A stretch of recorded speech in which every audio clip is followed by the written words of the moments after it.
Hey, what's up, Beaker? It's all dark there, man. What's going on? Well, is this thing on? Yeah, it's on. Do you remember how to do this? You haven't recorded with me in quite some time. No, I don't remember the camera settings, and also it just said busy. I don't know. You just turned your camera off. Why'd you do that? I didn't. That's another thing. It was working fine this whole time. Had some cable issue. Now it says error. See? Fucking technical difficulties. You know what? As soon as you have until the end of this. As soon as you go somewhere, travel. You have until the end of this intro to get it right.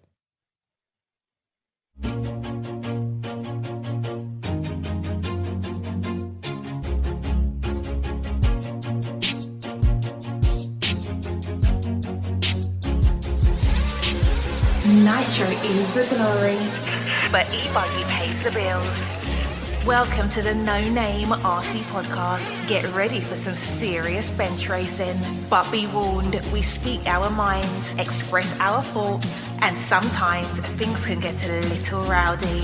Hate, and he just was influenced by the hate coming from the left, the hate coming from the right. And let's get back to more club racing and less of this money-grabbing book racing. It's hard not to be arrogant when you're always right. You know? See what I mean? That's exactly why people call you arrogant, Max. You may not agree with everything we say, but it's definitely worth a listen. And our pick, can you stop whatever you're doing? Join your host, Lefty the Great, with co-hosts and guests as they get together to chat RC. Hey, after that race that I watched this morning, I have to talk about it.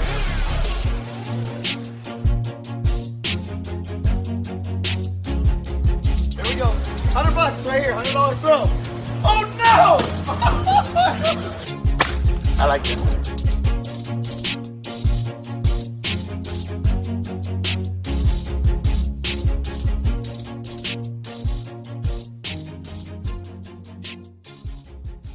Yes, indeed. Nitro is the glory, but e-buggy pays the bills. Welcome to episode number 175 of the No Name RC podcast. We have everybody's favorite guest joining us for the first time. Well, co-host, sorry. I don't know if you're a guest or a co-host now. You come on her so rarely. I don't know. Guest. Yeah, but how do you make the intro then if you're a guest? I don't know. Maybe I'm a co-host then.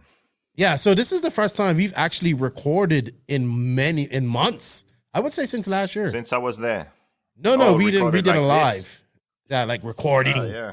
You know, where I can erase all the bad stuff that you say. When you do it live, I have no choice but to let it fly. So, welcome everybody to episode 175 of the No Name RC podcast. I'm your host, Q&amp, aka Lefty the Great.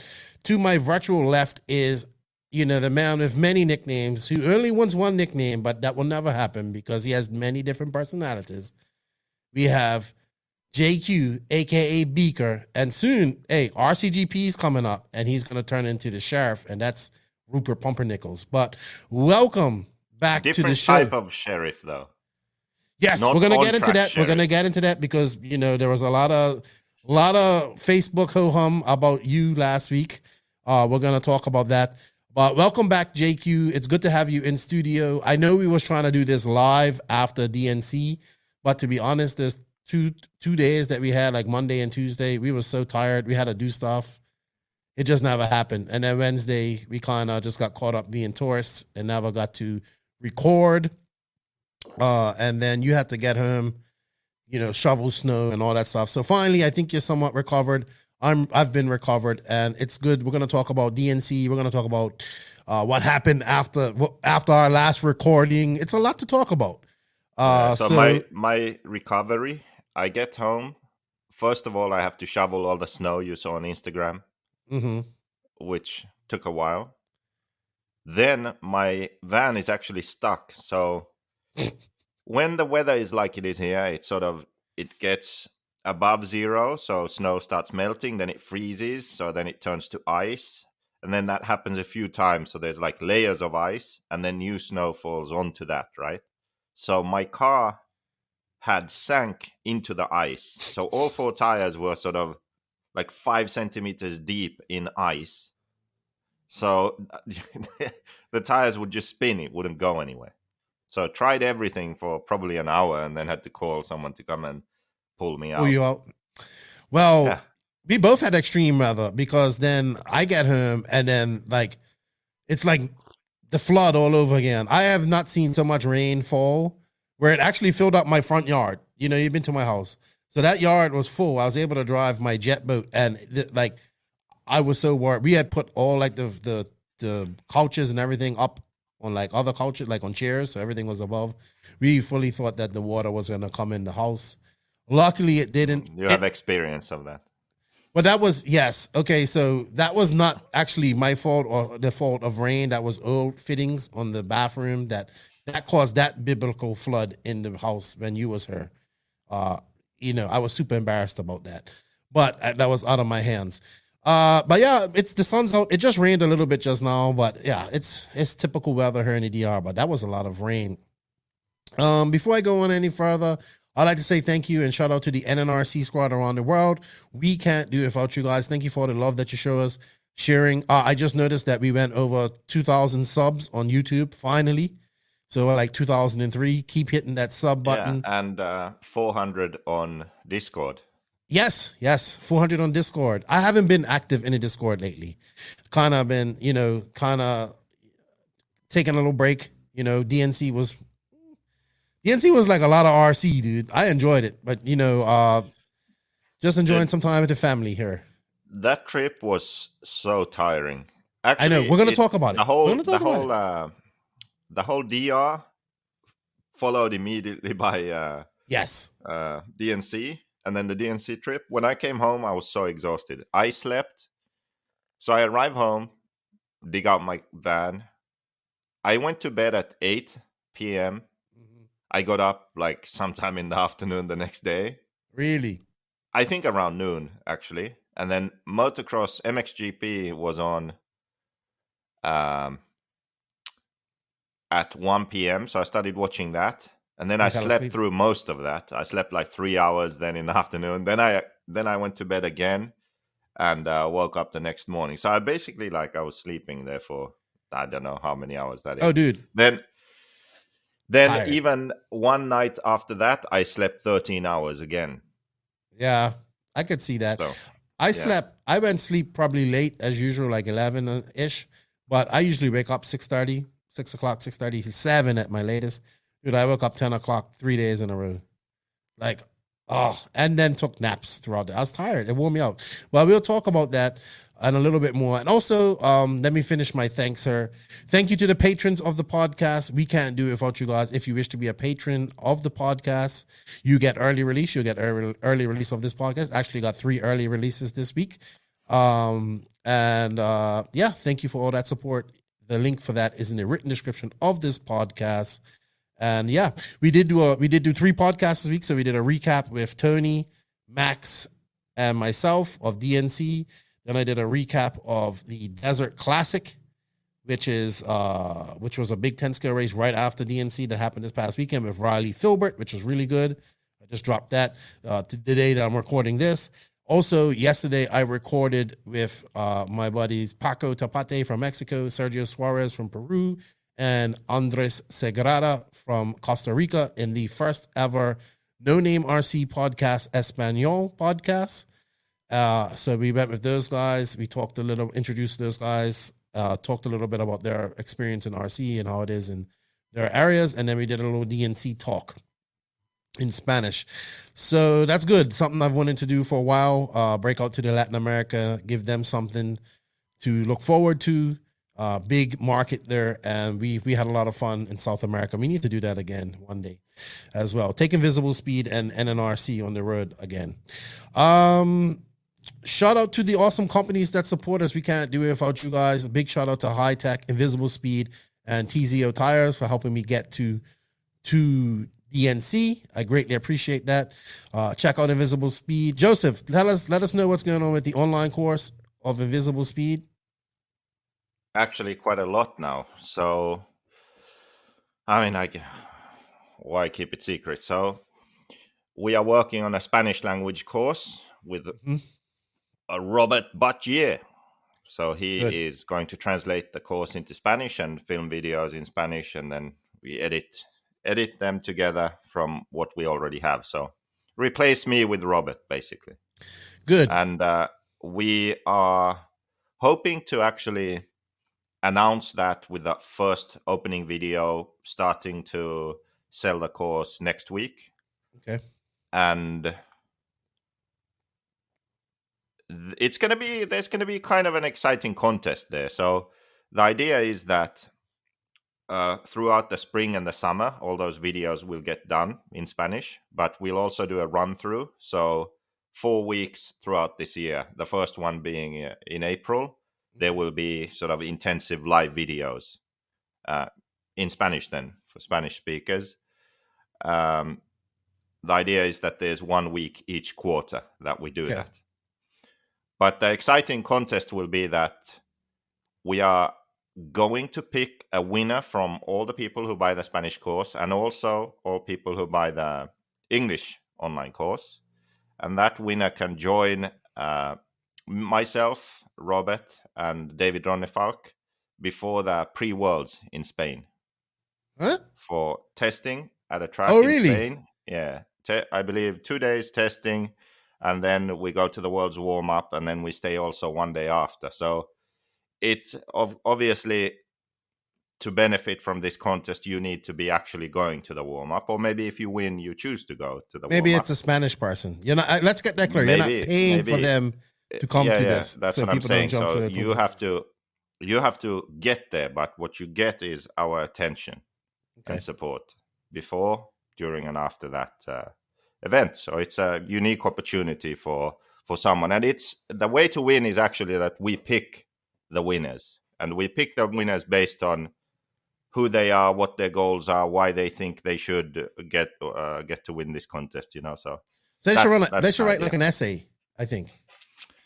Yeah, resume in like no. That's right. Like an essay, and best essay wins. You know what I mean? Yeah. Like school, I did that once. I won that once. All right, good stuff about Invisible Speed. Got a lot of love for Invisible Speed at DNC. People bought a lot of books. Degani was very surprised at all the love. Yeah, now he wants his own chapter, the memoirs of Greg Degani. Yeah, he wants me to write a different book, which is all about RC stories. Yeah. Yeah, that would be a long book. Long book. All right. Let's continue. Hold on. So thank you to all these awesome companies. Remember, everybody, links and coupon codes are in the written description of this podcast, so you can save some money. There's some affiliate links as well. We got a little slice of that. But thank you to Invisible Speed, TZO Tires, High Tech RC, TNR Fuels, Beach RC, Techno RC, Lugs Racing Tires, Mayako, JQSM, G-Spec RC Tuning, Papa Willie's Traction Tonic, Racecraft USA, Clinic RC, JTP RC, RCGP, House of RC. Shout out to my boys, RC Kevin. Shout out to the Viking, the Doctor, and Robert Batty, and all these guys. That I think we're gonna try and get Robert on the NNRC Espanol, and do some Q&A like what you do. So we'll see.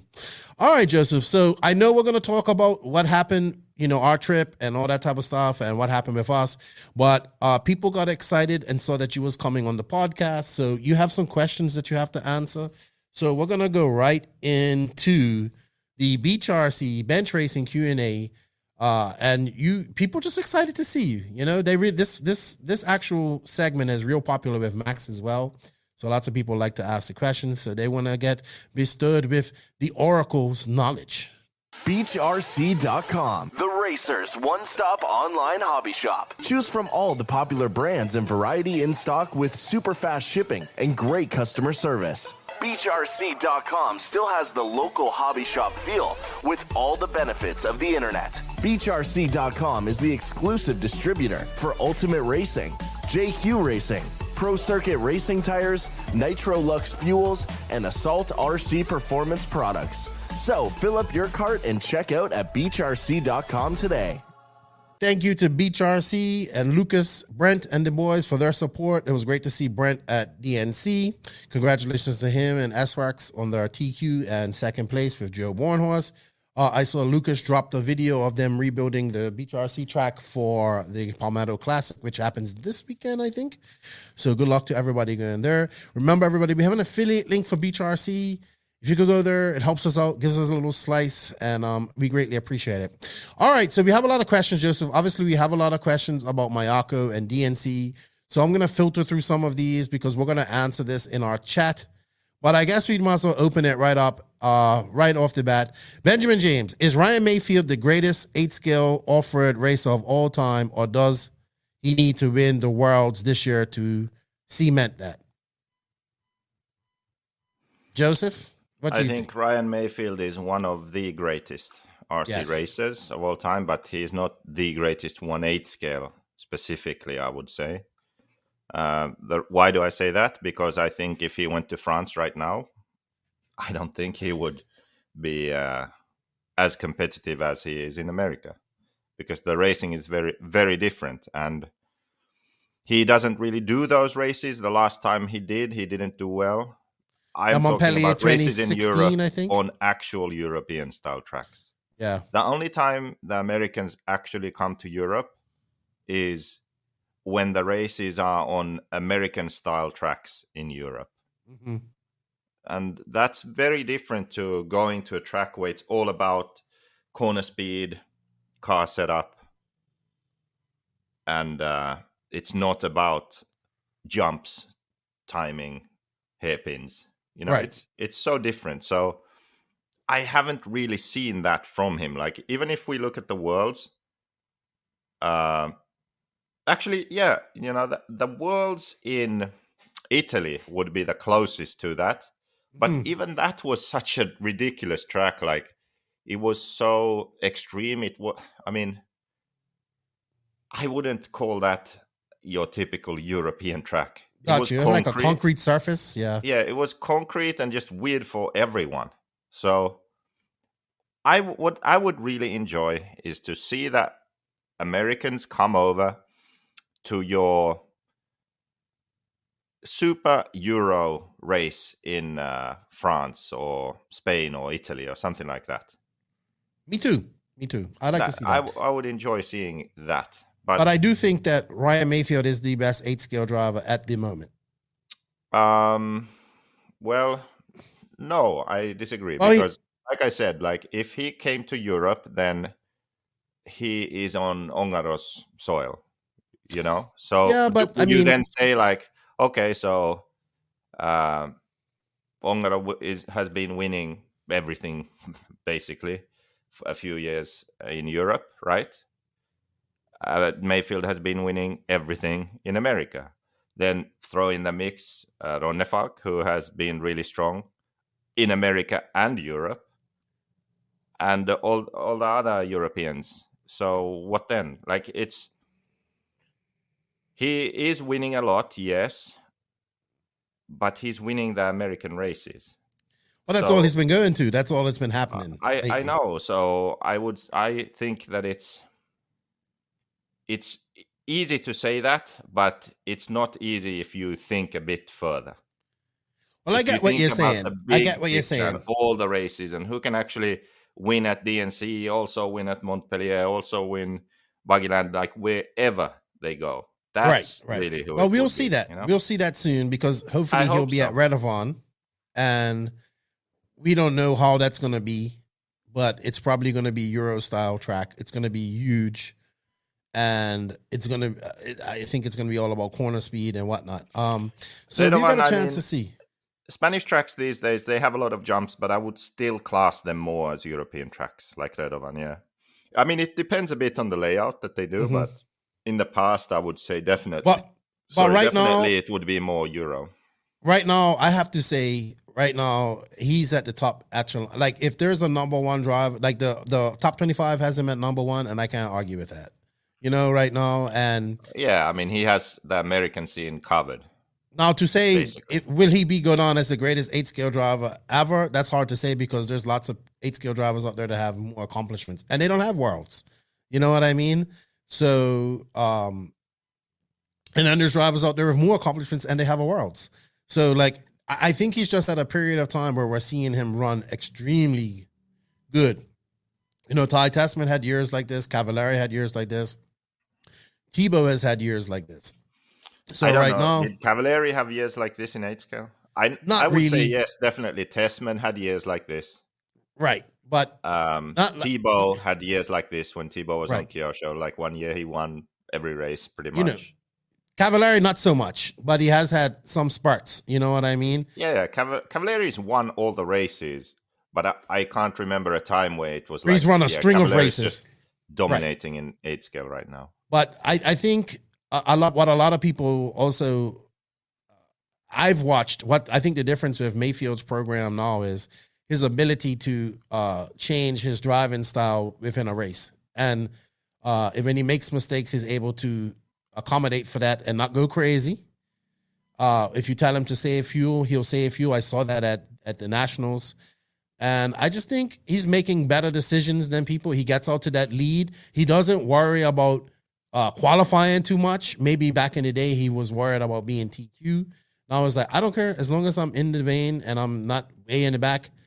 And he's figured out a way to get out front and not look back. And the only person that's been able to catch him when he's out front like that, he did it once, was Dakota Fenn at Southern Nationals when he caught Mayfield making mistakes. Mayfield made uncharacteristic mistakes. And then Fenn was just faster at the AMS, I believe it was. Mayfield is just really comfortable and confident right now. He doesn't even need to be the fastest. He's just fast enough, doesn't make mistakes. He drives like at a pace where he can do it consistently, and that pace is fast enough to win. And he can dial it up when he has to. That's the good thing about it. Like he could go faster if he needs to, but he doesn't need to. Like he's that good right now. No. I agree with you. And we'll talk more about this, but good question. I don't think he's the best ever. I think there's some others in there that can do with that. We have a Worlds coming up. We could possibly have we have Ty Tasman, Rana Falk, and Ongaro. So we have 3 chances to have the second 2-time champion here. I might have missed somebody, but I don't think anybody's in the running anymore. Robert, would say that not Robert. I would say that Mayfield is stronger in 8-scale buggy right now than he's ever been before. Yes. That I would say. And right now, he is definitely one of the very best. I wouldn't say that he is the all-time best. If we want to talk about the all-time best, I think we have to wait some more years, because these guys have been so evenly matched, and also they haven't really raced enough together. Mm-hmm. There's just like 1 race, 2 races. Like, it's just, you can't really judge that well when they don't race together. And the 1 race they race is like DNC. Yeah, ideally, it's not right to judge. What would be great would be if a lot of the Americans went over for the warm-up race. That would be awesome. Mm-hmm. And then we could say, all right, so we have that. Then we would have the World. So that'd be 3 races, so we can judge things on. But unfortunately, I have a feeling that a lot of them, they have such a busy schedule. We have the Nats coming up this weekend, I believe. Next weekend. I wish it was a thing where Americans would go over to do the Euro warm-up. That would be great. That's a race that it's on the Euros track. So it's a European style track most of the time. It goes to different countries. That's a race that they are allowed to do. They can do it. All the best European drivers go there. So it would kind of be a natural race to do. So then we can have this. It's almost like a Worlds, but it's a Euros warm-up race. You know? And it's unfortunate because the Europeans make the effort to come over for DNC and Silver State. And those racers have earned that right. I'm not going to say they haven't, but it will be good to see. We don't have that. Well, you know what? We kind of don't have that race anymore. Neo was that race, but it was that was an American style. Yes, I know what you mean. But at least we got them over there. Yeah, but I want to see these guys race in Europe on a European track. Yeah, more than like once every 6 years when the Worlds are here. That would be good. All right. Excuse me, burp. Chris Boyder. This was a big topic. I didn't watch online, but I saw somebody started this rumor, and it was flying all throughout YouTube and all this stuff during the race. Chris Boyder, congratulations on the success at DNC. Let's address the elephant in the room. Was an HB rear clip used on the e-buggy prototype at DNC? I think that I know who started this rumor, and if I remember correctly, because I just saw the name, it's a guy who has like covered in tattoos, face tattoos, all that stuff. Yeah, he definitely does not like that you. guy? Yeah, Is it that I don't guy? think he likes you. Yeah. Derek Tarrant or something like that. I think the ink has bled into his brain or something. God. Because it was so funny. So he says that, they're running HB, this and that.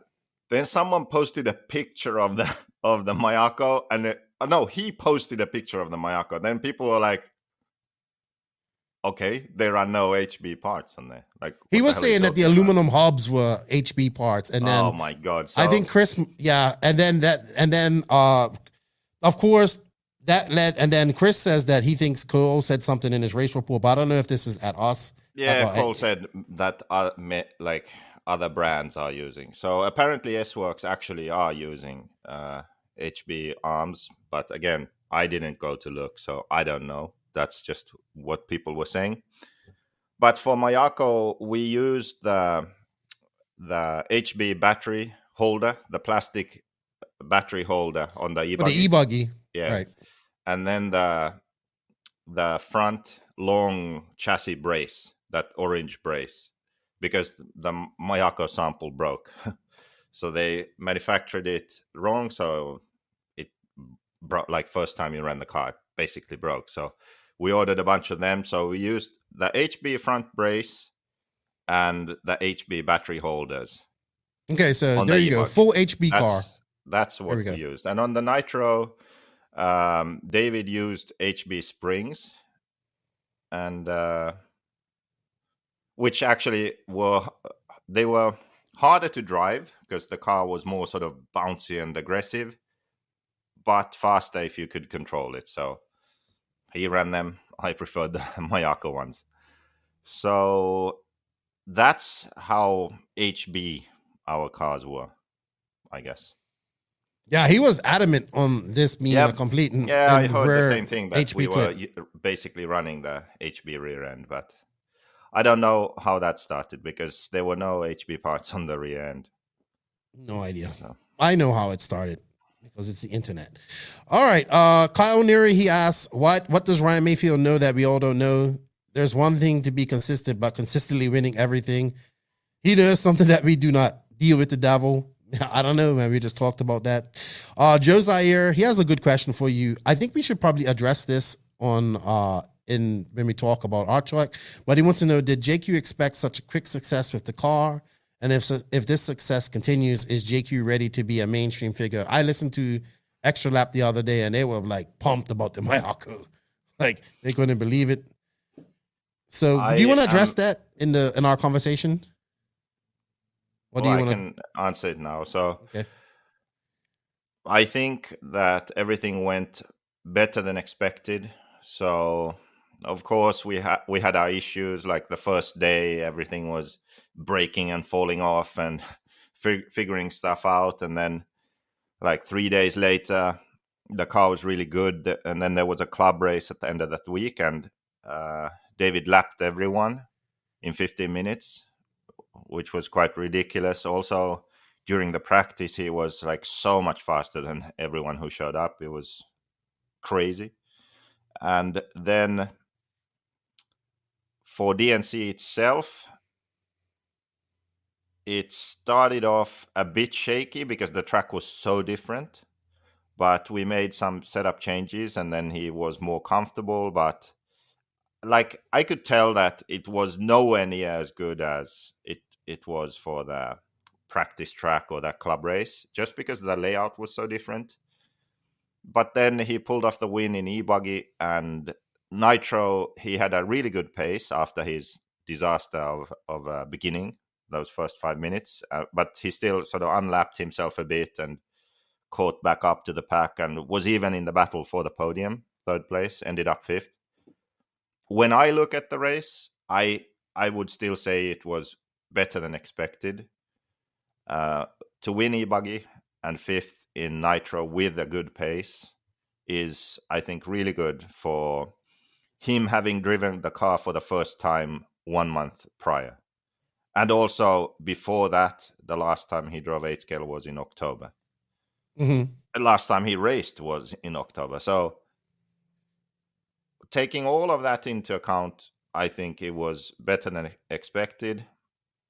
And like my goals or my like personal expectations or goals was just to not have a disaster, because I'm so used to failure basically on all kinds of fucking levels, both things that are in my control and things that aren't, that I just decided like, you know what, whatever happens, let's try and just avoid a fucking massive failure. So of course, like that was my mindset. So like, I'll take anything at this point. That was how I was thinking. Mm-hmm. But how we were working was basically to go and win it. Does that make sense? Like, the attitude going in was like, we're gonna win Nitro and e-buggy. That was the attitude. But if I'm honest with myself, like what I believed in my heart, in my mind, how I was approaching it was like, just fucking make the main and finish, and I'll be okay. I get that. That was where I was. All right, how about becoming a mainstream figure? I think you was a mainstream figure all this time. You have been. I think the real value is even yet to be exposed yet, and that's with your knowledge and the invisible speed and all that stuff. So for me, but there's. I know what they mean, because like there was like positive mainstream person, I guess that's the word I would say. Just last week there was this guy on YouTube who made a comment like, "Why would you listen to someone who doesn't win?" Like on one of my videos or something, and that's basically the attitude people have. Like, people think that if you are successful in the way that you win races, then you must know something. Like, whoever wins the race must understand how to tune an engine the best. Whoever wins, he must understand setup. Whoever wins, he must be the best at basically everything. Like, that's how people think. So if you don't win, then obviously you can't tune an engine. Obviously you can't set up a car.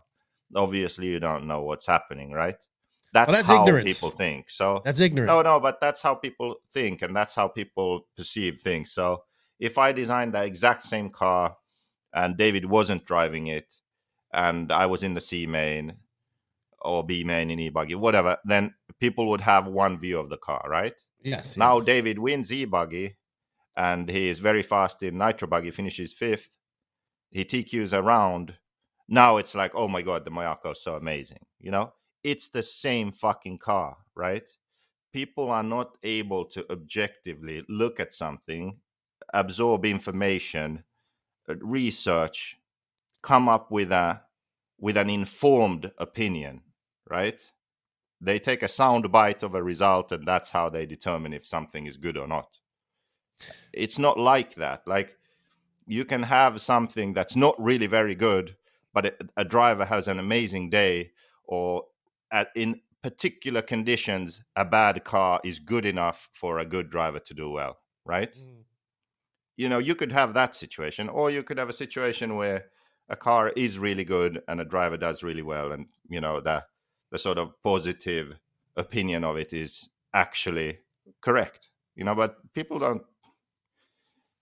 most people, they don't really think very deeply about anything. So it's just like, who's racing it? What are the results? Oh, that's good. He must know what he's doing.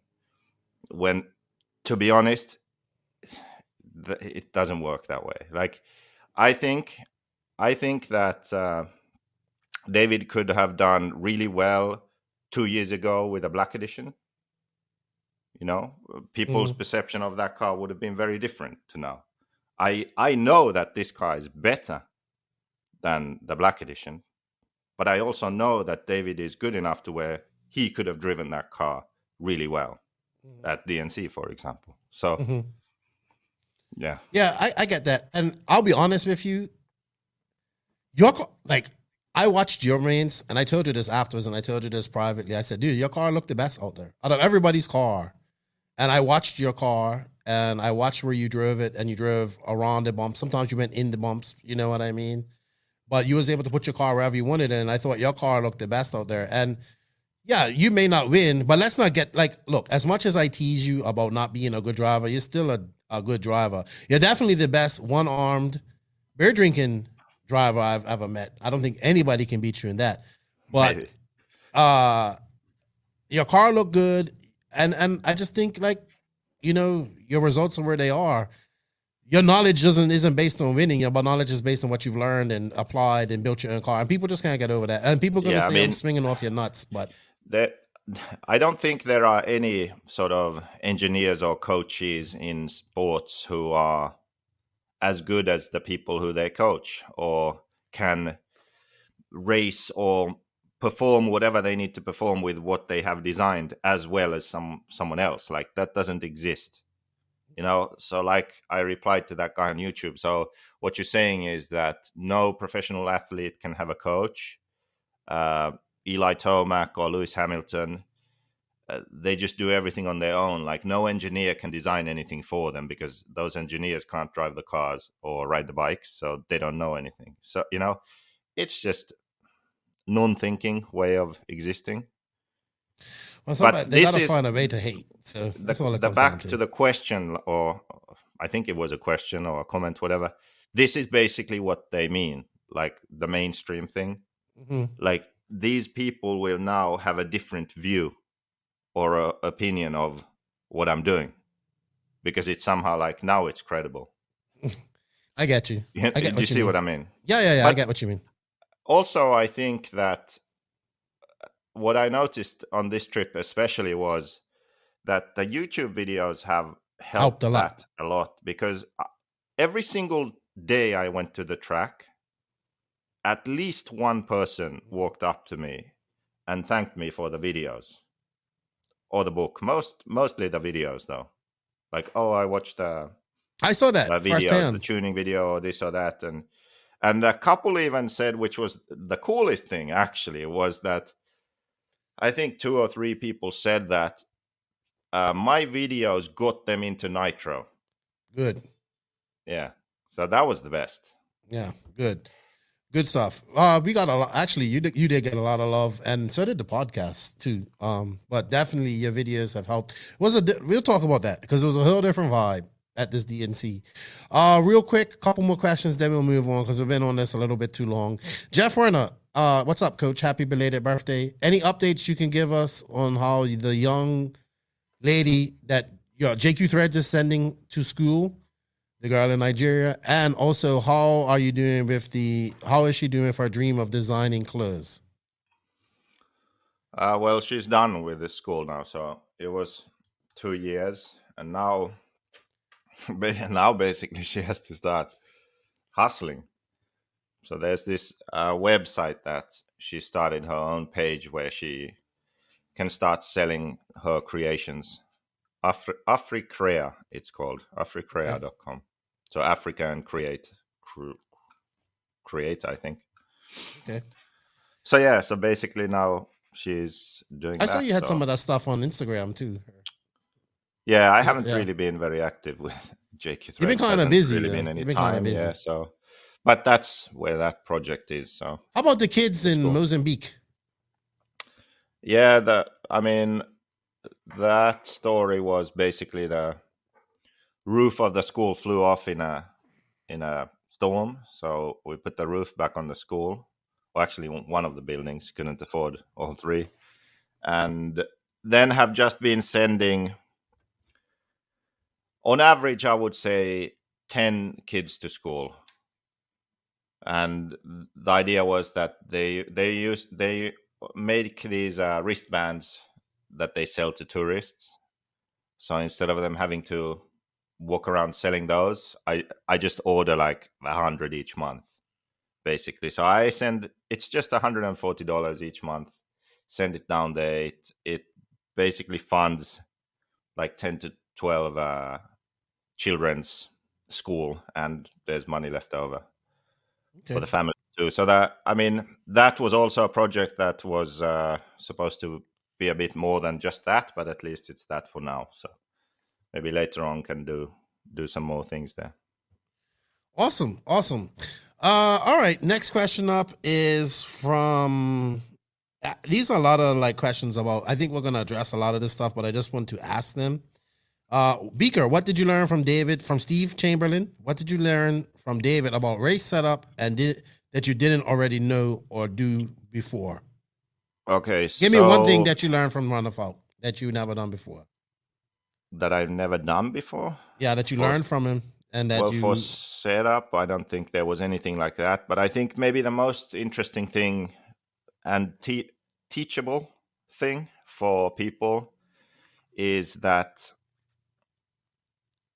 everyone always says that the best drivers, they can win with anything. Like, yeah, that's true if they are up against no competition, right? If they go to some local club race with Lefty and his buddy racing, then yeah, they can win with basically anything, right? But if they are racing equally skilled and talented drivers, they can't win with just anything. They need to have really good equipment, and the setup needs to be really good, and everything needs to be perfect. And that's really the biggest difference between 99.9% of people out there and the elite. So it even became a joke preparing for DNC. How many times David rebuilt his car, and how much time he spent working on his car versus driving his car, right? Mm-hmm. Every time, for example, Nick Hernandez, of course, Nick, who's doing that TZO tires, he started it. Like he's like you. He comes up with nicknames, and if there's some kind of running joke, most likely he has been involved at some stage of it. But it was like he rocks up to the track every time David is rebuilding something, like whole car torn apart or doing diffs or something. Like the amount of time and precision that goes into making sure everything is right on the car is something that I think you can't appreciate until you experience that. I experienced the exact same thing when I was spending some time with Ryan Cavaleria a few years ago. So the level of attention to detail and the level of leaving no stone unturned and preparing, even in practice, to the best of their abilities, it's just next level.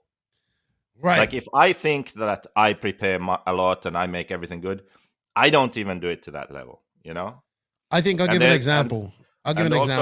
Wait. So, okay. And also the feedback for the car on like things that just about every single person wouldn't comment on, like this is fine. He would comment on that shit. Like, this thing, we need to fix this. And it's like, if you built the car, you would have no clue. You wouldn't even notice that shit, Lefty. But he notices that stuff, right?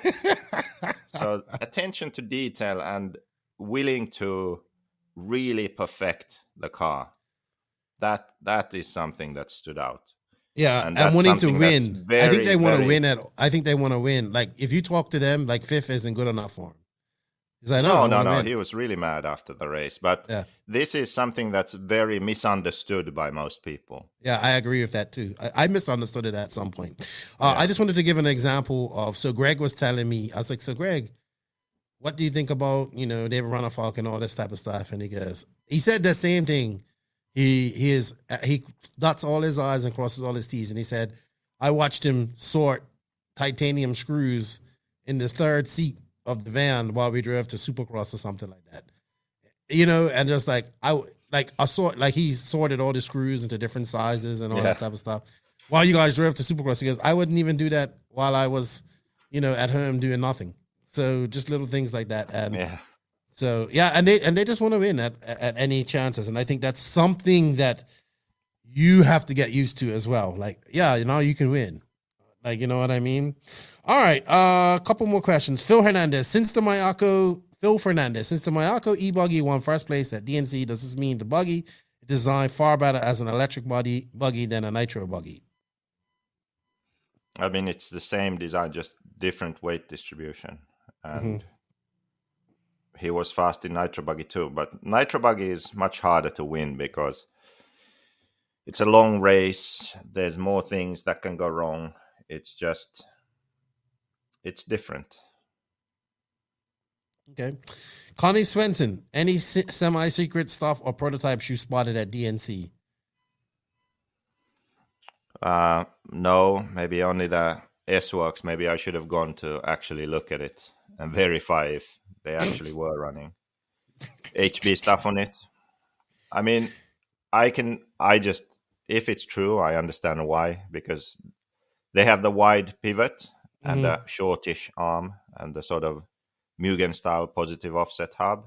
And then they have an option of a narrow pivot, but I think maybe the arm is then the same because then they have a lot of offset then.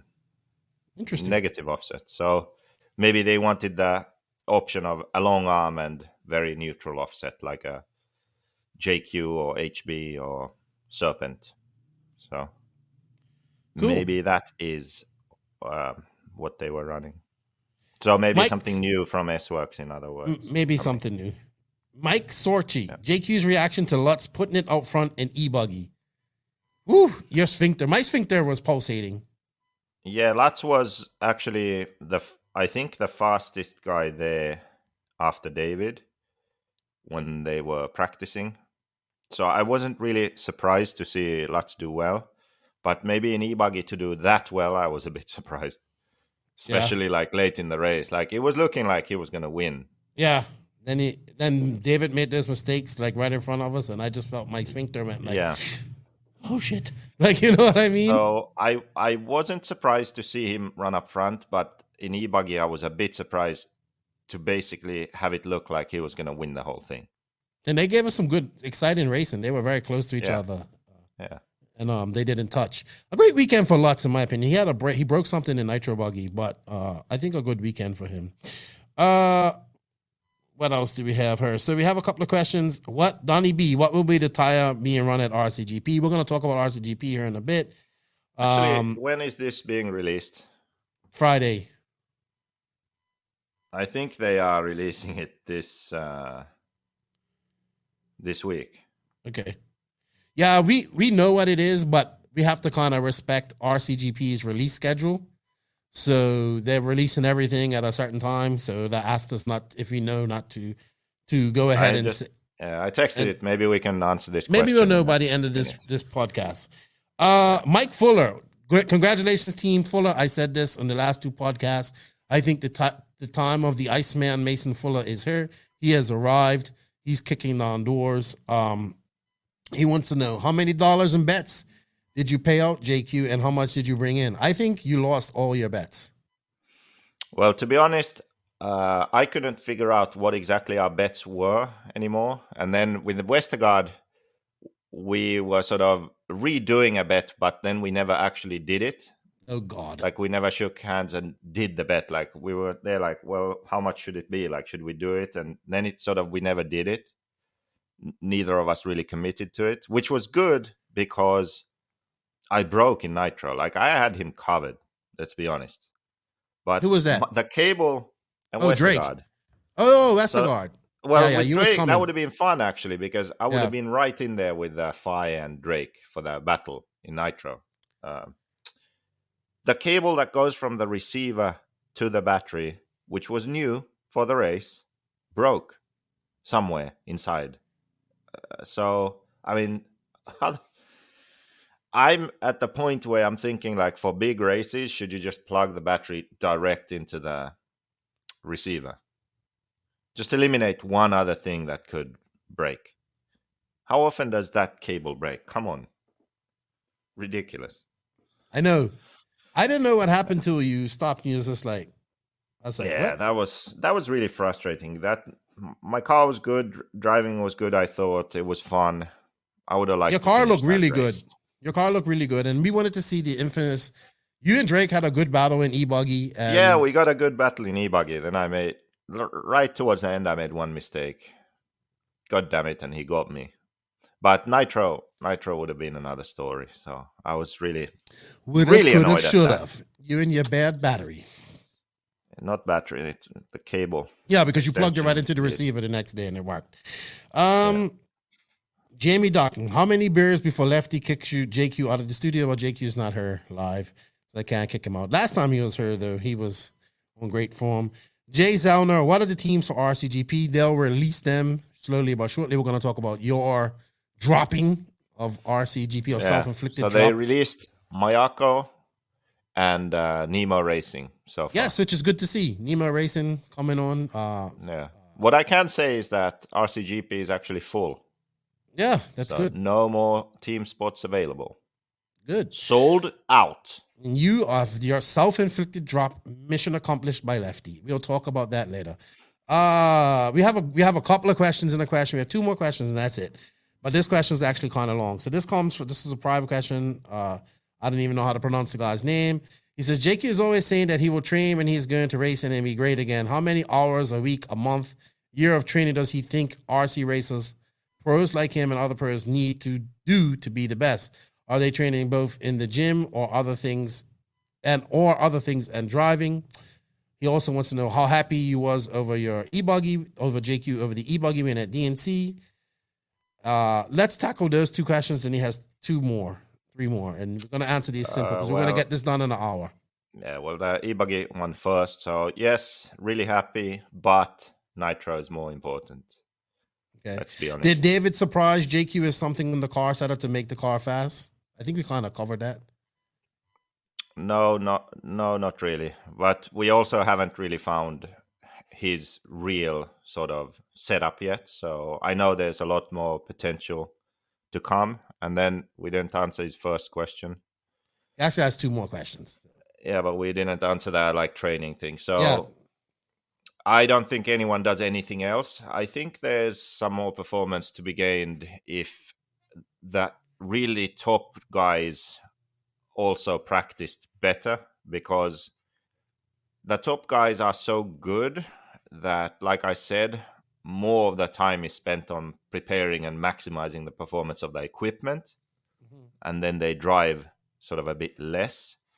I think that if it was even more professional, then they could drive a bit more and also focus on certain things, like not just drive 5-minute times or test stuff and look at the lap times, but really sort of improve even at that level with their driving and precision and consistency. I think there would be more room to improve. And also in other sports, bigger sports that involve hand-eye coordination and reactions, they actually train the eyes and the mind, the brain, and hand-eye coordination and all that stuff. So there are all kinds of different exercises you can do to train your I don't think we're exploring all those options as professional RC. So I think that those kind of things could work in RC. I think it's something that if you had someone professional in that field help someone, it would be something that it's like a subconscious improvement, you know? I don't think we have anybody really exploring those techniques in RC. You're at the top of your game, and then suddenly you're just a bit better. And that's what they really need at the best drivers. Like, they need to be just a bit better, you know? So there are those things. No one's doing it now. There's just, the industry is too small. The money's not there for that kind of stuff. We need an Alden Baker in RC. Yeah. And that's coming. For myself, one of the reasons that I'm not racing the RCGP is because I know myself that I am quite far from my personal best or peak. Like, the last 2 years, I've driven the least I have in the last decade, probably, you know, because of COVID first, and then the whole Mayako project and Invisible Speed and all of those things. So my goal of driving more and racing more and still having sort of a last good result, it still exists, but it has just been delayed, you know. So now that the year has started and all of that work is done, now I want to start driving more, which is also good because I need to develop the car and make sure that David and other Mayako drivers have the best car so they can win. There we go. We're going to answer these next two questions, and then that's it, because we spent an hour doing this, and we had a lot of questions, but we're going to talk a lot about this later. This comes from Mikolos. Yeah, I'm not even going to try. Sabados. That's what it looks like, but it isn't. How do the top guys cope with running commentary when they hear the driver behind is catching them, etc.? So I guess he goes, and they feel they are going as fast as they can, and just general commentary. I guess is asking like how it feels when you hear like, oh, this person's catching and all this type of stuff. I think it helps these guys because then they know when they have to step up their game or something like that. Or if they're really disciplined, they listen to their pit guy. I think that confident drivers, it doesn't affect them really in any way. But I think when you lack confidence, then it can be an issue because, like, if you aren't that confident, if you hear that someone's catching you or you see on the track visually that someone's catching you, it can affect you negatively, because you start to worry about them catching you, instead of focusing on just driving and hitting. But that's part of it. People need the RD needs to call the race and make it exciting. Yeah, of course. Like, there's nothing wrong with it. It just affects drivers differently depending on their mental state. RC is a very mental sport, I would say, very much so. I think that actually the majority of races are not won or lost based on skill or car setup. It's based on mental strength. Okay.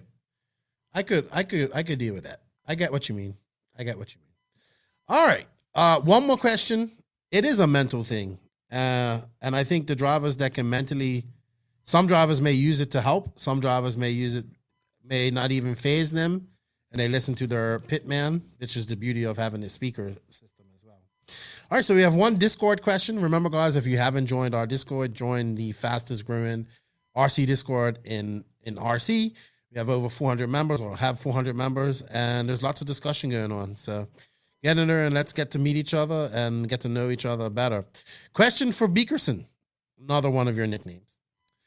Are the roll centers on the Mayako symmetrical? If I match link locations front and rear, up and down, is the roll axis ever level? Opinions on how this is on other cars? You always say the HP car is always lower in the rear. Most curious about this for the Mugen, though. Thanks, Science Mood. Yeah, that question, whew, I'm leaving that all in your hands right there. I'm not going to tell you. If you want to know, then you can measure it. That's actually like one thing about the Mayako is we're not going to be revealing any angles and shit, because I remember like when HP won the Worlds with that 17.5 caster block and everyone started making 17.5 caster blocks, that was the last straw. That's what broke the camel's back. That's when I decided, fuck this, like this is ridiculous.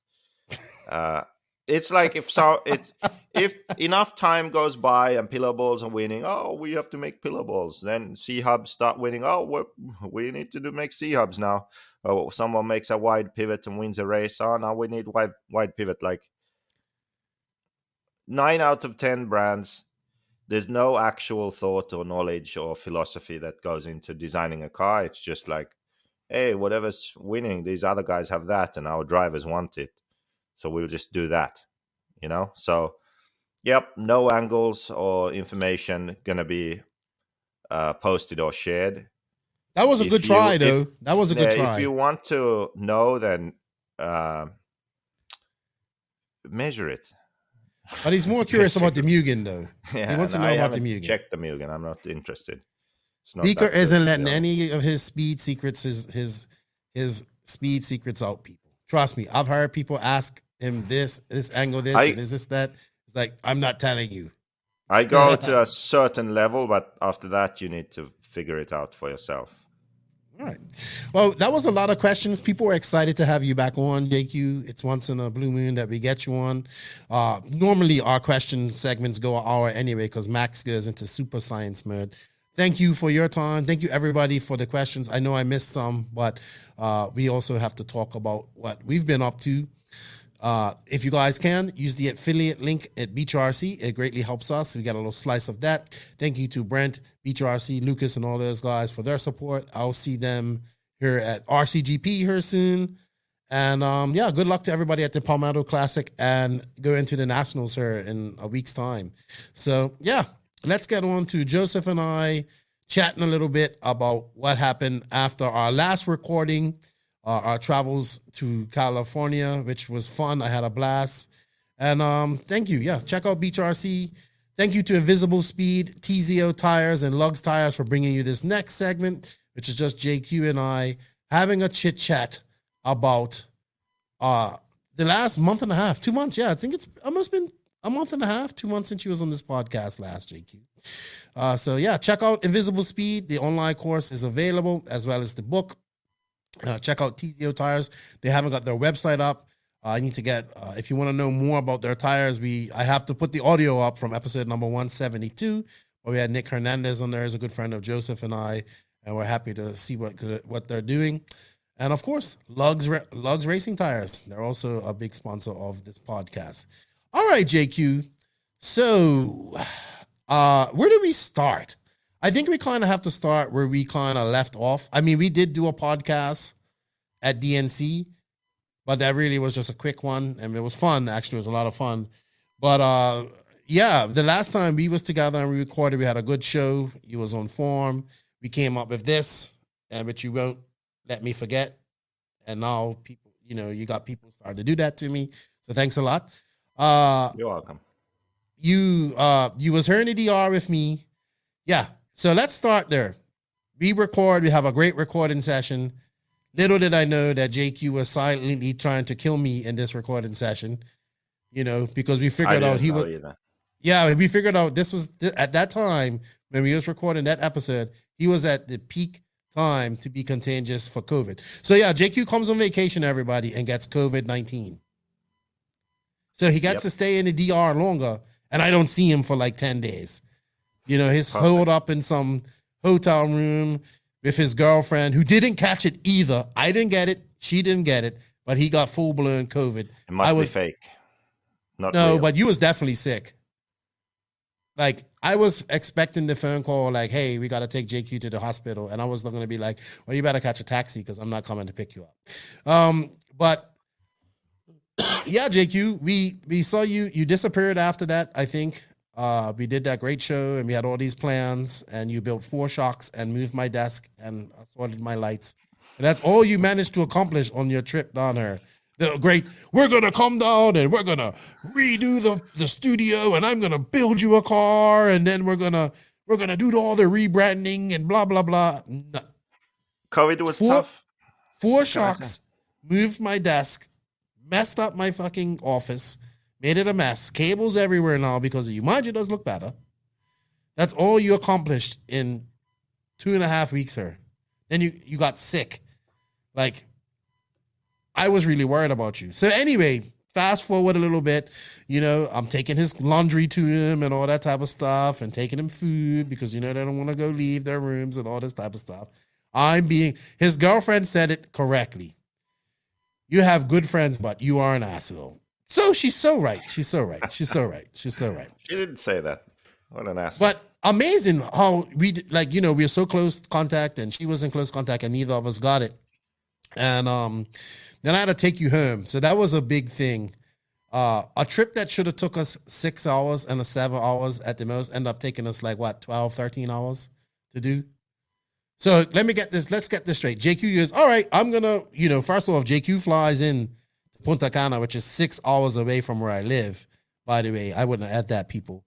He would never come pick me up 6 hours away. If I flew into, hey, I'm coming to Finland, but I have to fly in 6 hours away, he'd be like, well, you got to find a flight that gets you here to Helsinki. That's what he'd say to me.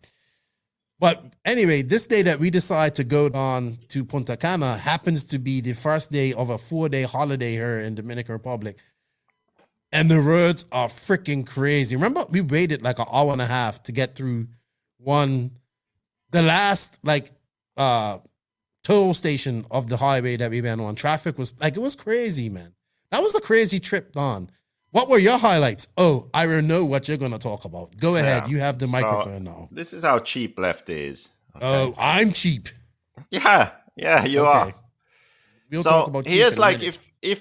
if he turned the camera right now, you would see about 700 action figures. That's a lie. That's a lie. Maybe 1,000. That's definitely a lie. It's not a lie. It's fucking packed with action figures. It's not. It's like maybe 200 at the most. Yeah, which is really weird. You're an adult. You have 10 guitars. I know, and we You have covered this guitars already. in America. I know, and we have already covered this. When I play my guitar, it's normal. I'm an adult man playing a guitar. Perfectly normal. You being an adult playing with your action figures, not normal. Fucking Adult collecting. alert. I don't play with them. I just Yes, set you them do. up You and have put arranged them like a diorama. Yes. It's messed up, Lefty.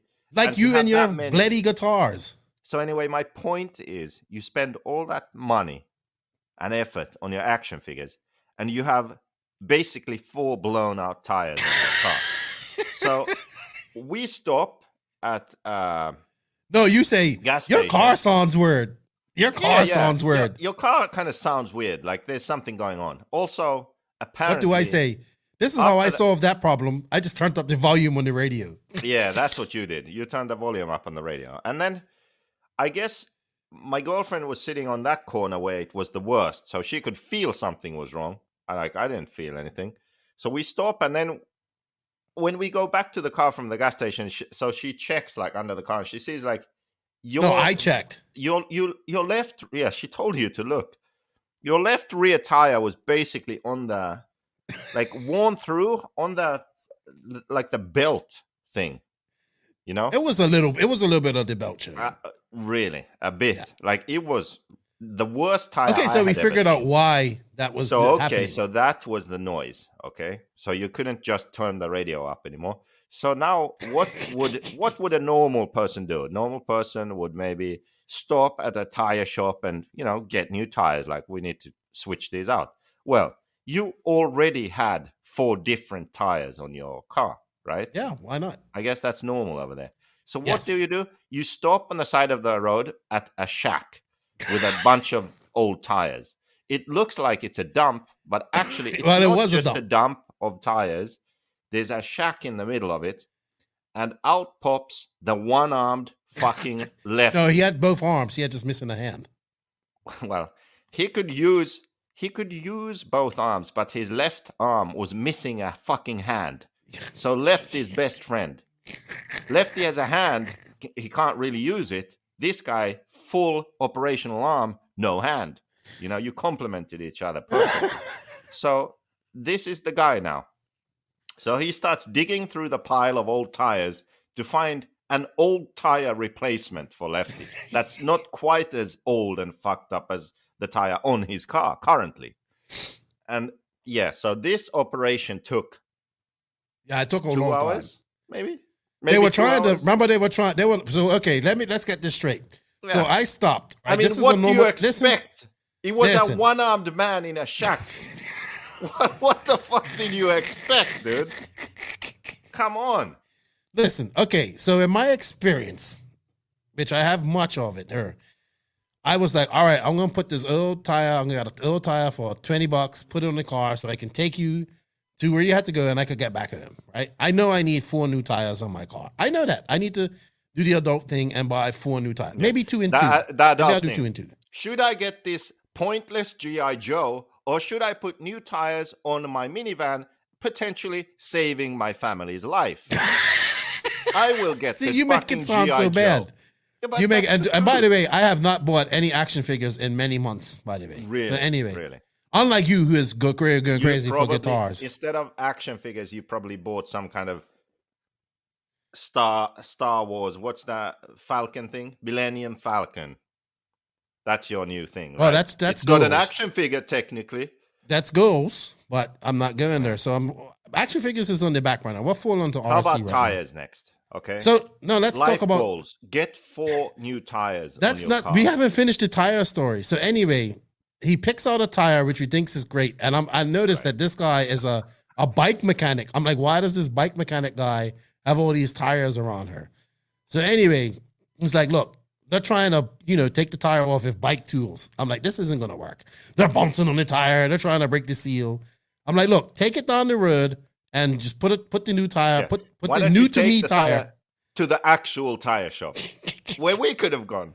Yeah, no shit. So they come back, wrong size tire. And you just look at me like, what the fuck? And I'm just sitting there like, dude, this is normal. This is normal. Your girlfriend's getting pissed off. She's not feeling well, right? You're recovering from COVID. You're probably polluting me with your COVID germs at this very moment, complaining about me driving you down her and taking so long. So then he finally comes back with the new tire, and the guy raises his stump in the air like, woo, we fixed it. Like, you know what I mean? They get it all mounted on, and then the tire was probably in worse condition than it was the one that took off. Then we go to probably the most expensive McDonald's ever, and you bought me lunch and then complained about it. So we got you to Punta Cana, right? This guy doesn't book me a room. It's like 7 o'clock when we get there. We left at 9. Hey, this guy's like, well, did you book a room? I'm like, no, I'll just stay with you. You can't stay with me because we have COVID, blah, blah, blah. I'm like, I get it, JQ. How was you going to stay with that? You don't want me to stay with you and your girlfriend. I'm not going to spend money on a hotel. I'm going home. All right, see you later. No. You want to talk about cheap? This guy right here, it cost me $20 in tolls to get down to this place. Yeah, $20. You're the cheap one. I didn't. He gave me fuel. I'm surprised about that. He gave me fuel. He put fuel in the car. Your boy goes, oh, see you later. 30 minutes later, after I'm, 30 minutes away and making good time from where he is. Oh, I forgot to give you money for tolls. Go fuck yourself. That's what I said, and said, I'm not coming back now. See you later. So that was the last time I saw JQ. I didn't know if he was I made it back home, by the way, in 5 hours. The roads were completely empty. I made it back home safely and securely. So to say all of that, it was good to have you done, but fuck, I was so happy when I finally dropped you off at that airport, and I was like, I'm rid of this guy now. No more stress. So dropped you off. You kind of had a hectic couple of days. Like, you had to get ready because you was traveling, because that put you behind schedule as well, because you was traveling. Now, because I was so many days late from extending the trip, that I had to basically come back, pack, prepare for America and go. So there was no time really to build a car and do all the preparation I was supposed to do. There was barely enough time just to get everything packed and the last work things done, and then I had to leave. So you flew. So after you got home, it took you a day or so to get home. I think you got home on a Saturday, late Saturday, and then it took. I can't remember how it was, but I think I had 2 days in Finland, maybe. Really, that's a quick turnaround, dude. Yeah, and you're still coming, like you're kind of close to the microphone, so I can hear myself coming back through the audio phones. So you kind of, and let's get this right, you're still kind of like not fully recovered from COVID. I mean, you've been through the hard part of it. It's still just like a cold and all that stuff. Now I am. So for me, it was pretty bad for 2 days, where, I mean, I would say high fever, never really measured it, but high fever and muscle pains, like clearly like, okay, yeah, I'm definitely sick. There's no question. But I knew I had COVID on the first day. That was bad because when I went to sleep, I could feel that when I would breathe, it felt like I was out of breath after I just breathed. Is that the word? So, and I had never ever felt that feeling before. Like I could feel something in my lungs, and I could feel that breathing was heavy, and I could feel how I was out of breath. So I could begin to imagine how horrible it is if you get it bad. Like I would not want to end up in hospital because of COVID. Let's put it that way. Like that was bad enough. Thank you. Okay, done that. I don't need to experience any worse. Yeah. And so the weirdest thing was like, even when I went to America, I still had a sort of foggy feeling mind. Like normally I'm science mode. You talk to me, I have no idea. Maybe 5 minutes later, I'm like, did you say something? Like now it was extreme. Like driving the van in America for the first time was a major task. Like full concentration, trying to just drive. It was fucking scary. Like I was actually scared driving. Yeah, it was so weird. Like I've never really experienced something to that extent. I think it might be similar to if you have a bad concussion. Like you're a bit slow also after that. So it affected my brain. That's insane. And I think it affected it in a good way. Am I imagining this or what? No, because I Googled it and it's actually a symptom apparently. Like it can actually affect your mind and you can feel cloudy. It said like for a while. Maybe after. it affected your brain. Like a month. Yeah, maybe it affected your brain where you're somewhat normal now. Like, I don't know. Somewhat normal. But yeah, who picked you up at the airport? Like I haven't really talked about your first few days in America. So you got there before David. Pick anyone up. I mean, I took the bus to Degani's place. Okay, so you had a bus it. You had an shuttle bus it. How long did that take? About 3 hours. No, there's like an actual bus, not the shuttle. Like a bus to a bus station close to where he lives. But it goes. Oh, like a real bus. Yeah. But it's an airport bus. Like it's a real thing. All right. So you kind of stayed in Greg's camper the first couple of days. When did David get there? Yeah, I think I was there a couple of nights and then David arrived. We stayed at the Degani's house one night and then that's when we watched the Supercross. And then after that... you went to Supercross, right? Yeah. Was this David's first time going Supercross? Yeah, first Supercross. Okay. I know he was happy about that. Degani drove a trailer to the campground close to Paris, like 5 minutes up that hill there behind Paris track. And that's where we stayed for like the first 10 or 11 days. And it was really good, actually. It was just me and David and going to the track almost every day. A couple of days were too windy. Couldn't really drive, just rebuilt stuff then. It was good also because we figured some things out. Okay, we wanted to make a different rear shock tower. So we were at the track during the day, back at the trailer, maybe 6 o'clock, 7 o'clock, something like that. I designed the shock tower, sent it out to Dylan Hoffman. He's in Palm Springs. Hoffman Steel Fabrication, I think, or something. They have this company. And then he made the towers for me. And a couple of days later, I got up at 6, drove to pick them up, drove back. And then we were able to try them already. And then we actually made even a second revision of the tower.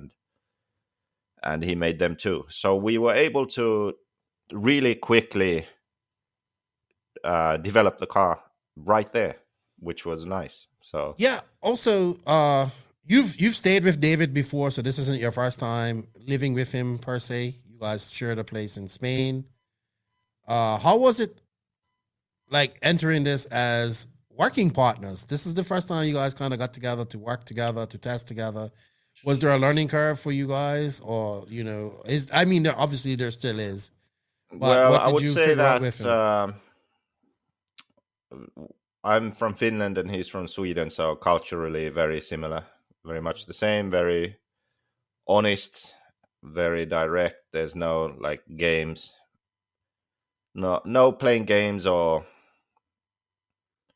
it's straightforward kind of with you guys. Like, He'll say like Americans this is shit, or Southern Europeans. That it gets complicated with people like that. But for us, no issues. We knew what we wanted to get done, and we just went about getting it. And I would say that I was also sort of positively, I shouldn't say surprised. There's a better word for it. Like, it was just positive to see that how serious and professional he is. So we be at the track all day. We come back and he pulls out his laptop and he starts checking emails, sending out emails, asking me about the release date of the car and pricing and this and that, because he's sending out information to customers in Sweden, because he's selling Mayako in Sweden. So he not only drives the car, races, he's also interested in developing the car, improving it so he can have the best performing car to win, and also selling the car, understanding how to promote it, market it, all that stuff. So that was really good to see. And also, just to mention the whole rebuilding the car thing, something happened which has never happened in Degani's trailer before. An actual table was set up inside the trailer to work on the car. So, one of those Walmart tables that everyone has. Greg was like, how did you fit that in there? So I had to send a picture, like it just fit. So yeah, because he doesn't have the biggest camper. It's stretched with just 2 people in there. Yeah, 2 people is pretty much the max. Yeah. But there again, you see, like it definitely wasn't a holiday, Yeah. There wasn't that much time to sort of just relax and just chill. No, it was work. There was a job to be done, and long days because of that. Get up in the morning, head to the track. Tiring day at the track, but then when you get back, there's more to do, like glue tires, rebuild the car, send out emails, work on other stuff, web shop stuff like this. Yeah, it was good. It was productive 2 weeks. How did it feel to be back in America? It's been a while. Usually you would spend 5 to 6 months there. You haven't done that for a while. You rushed out of there the last time you was there. How did it feel? Because when I got back there, it was like nothing had changed. Yeah, I mean, I think I've been there so much that it sort of it almost felt like I never left, even though I had been away for 2 years. In some ways it felt that way. In other ways it felt like, man, I haven't been here for a while. Was it good to get to Supercross and take somebody new? Did you go? You didn't go all day, did you? The first one we didn't. Second one we did. Yeah. So yeah, it was nice. Good. So I got out there about 2 weeks after you got there, I think. Do you want to talk about, how about, so you got back to Joey, you hadn't been to Joey's new track. So you get to Paris, you're there, you're practicing, you have David and yours by yourselves. Then I think like about a week with DNC to go that week came, like Zankatine came, Adrian came, Pierre came, Per, which is Ronald Fox photographer, if you guys saw him. Who's probably one of the best guys I've ever seen. He's a ninja. Like he just goes around and just like, boop. You don't even see like his angles. You just see him walking around and he'd be like, boop. He's so quiet and he takes some of the best pictures, dude. Like I think the guy is super talented. They showed up. So it was me. Mike Hill was there. Unfortunately, he didn't stay the whole time. Yeah, I'm not even gonna go into that. But unfortunately, so it was like 8 of us in this Airbnb out in Chino. It was nice. You had your own room. Zankatine, so Joseph takes the bed, right? Mike Hill has a bed. My plan at this point was me and Mike Hill had a strategic plan. He's like, Lefty, I don't want us to put up if you're snoring. There's a whole little cubbyhole of these L-shaped couches that would be perfect for you. That's going to be your spot. And then Per took it. And then I almost was like, all right, so my plan was to come into the building, challenge Per immediately for the space, that he stole from me because I already had rights to that. Like, this is the way of the bear. You know what I mean? I already, urinated on that. So that was mine. So I came up there. Here's all tucked away. I get put on this mattress, literally this thick. I asked you. It was that thick after you lay on it. It was that thick when I went on it. I said, Joseph, did you bring this mattress from Smoker's house? Because it looks like the same mattress that we had. You put Alex Zankatine on a bed, an air mattress that leaked knowingly. You did that knowingly. But it all worked out. I mean, I had a blast. You ended up going to stay. But what I did see about that, I remember when I walked into I think it was the next morning when I walked in there and everybody was awake. I saw the glimmer and glitter in your eyes when you saw me. It's like, oh, my savior and hero is her, Lefty. Finally, somebody that I can verbally and mentally abuse, and they can take it.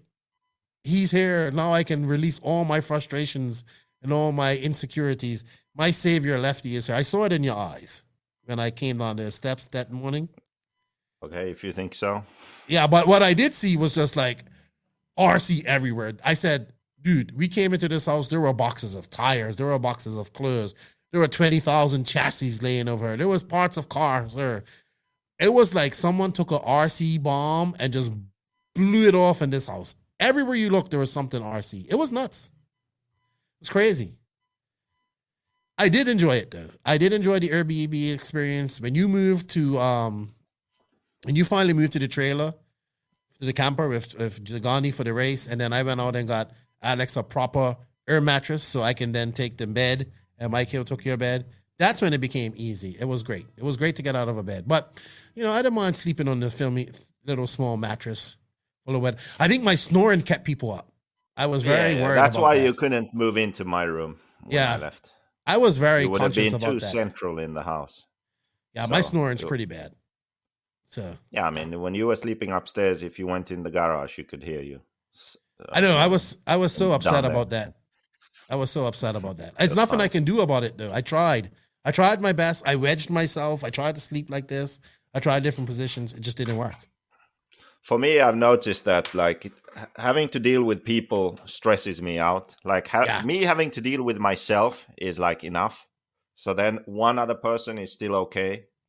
But when it's two or above, then I can't handle it. So yeah, that was out of you. I could be in there like for a while, but when everyone arrived, it was perfect to just bail and stay in the trailer with Giovanni for the race. I loved it. The more people, the merrier for me. I don't know what it is. Yeah, you're the opposite. Yeah, I enjoyed it. If I can be alone, that's perfect. For me, it was like being back in like a school trip or something. You know, I come down there and everybody's there and you get to talk. And then, you know, you're so tired when you come home at night, but you end up sitting off and talking with people. I had a blast. And then I got to see like the Runafolk machine go. That's what I want to call it. So it was like Pierre, boom, boom, gets up, loads up. Everything is done. You know what I mean? Adrian's there. They load up everything. David comes down, puts on his clothes, has his breakfast, and he's in the car, and then we're off. Like, I call that the Runafolk machine. It ain't no stopping that. You know what I mean? They know what they're going to do. Pierre's been doing this for, 20 years probably? You know what I mean? He would load up every morning, and we would be out of there and going. The only thing about the house was it was 45 minutes away. It was a commute there back and forth. I thoroughly enjoyed being in the house with everybody. It was fun. You know what I mean? When you left, it was cool because I had my own bed, but one character left out of the house. So it kind of, went a different way. But the first time I've ever really done this for sure, a whole house with people. And I thoroughly enjoyed it. I had late nights anyway. You know what I mean? The only thing was the commute made for late nights. And by the time you got home, you was just tired. But for a fun factor, yeah, I thoroughly enjoyed it. That part of it. Okay, so you know what? What? After this story, we have to deal with a major subject that just came up. Okay, cool. So RCGP is making a release today when we are recording, so we have to talk about it now. Okay, put out we'll do that. Fires. We'll do that. Let's finish up talking about DNC and all that stuff. So going into DNC, okay, then like all the team came and we was at Revelation. I didn't agree with you picking Revelation as our test spot. I understand why, because it was just so close to the house and logistically wise, it would have been so hard to go to Santa Barbara with everybody. But I am upset that we didn't go to Santa Barbara because it's such a beautiful track and I wanted to get out there. You met some interesting characters at Revelations as well, I believe. Prior to me coming out there, I heard about the guy who wore a parachute Canadian, all the time. Like a guy walking around the pits. Well, first of all, let's just address the whole situation at Revelation. So you don't know if you are entering Skid Row or an RC track. Like there's homeless dudes, just like there's a guy living in the driver's stand. I heard that. There's another guy living it, in a but van. I heard that. Another guy living in a trailer, and one guy I don't know where the fuck he lives. But it's like only in America could you have homeless RC racers. They're racers. That's the thing about it. Yeah. I couldn't believe it. I mean, they fucking have RC cars and drones and shit, and they're homeless. What the fuck? Well, they live at Revelation. Remember? I will never forget. I will never, ever forget this. Jackass. No, maybe it was pre-Jackass, like what was it? CKY? What was the one before Jackass? There was that video.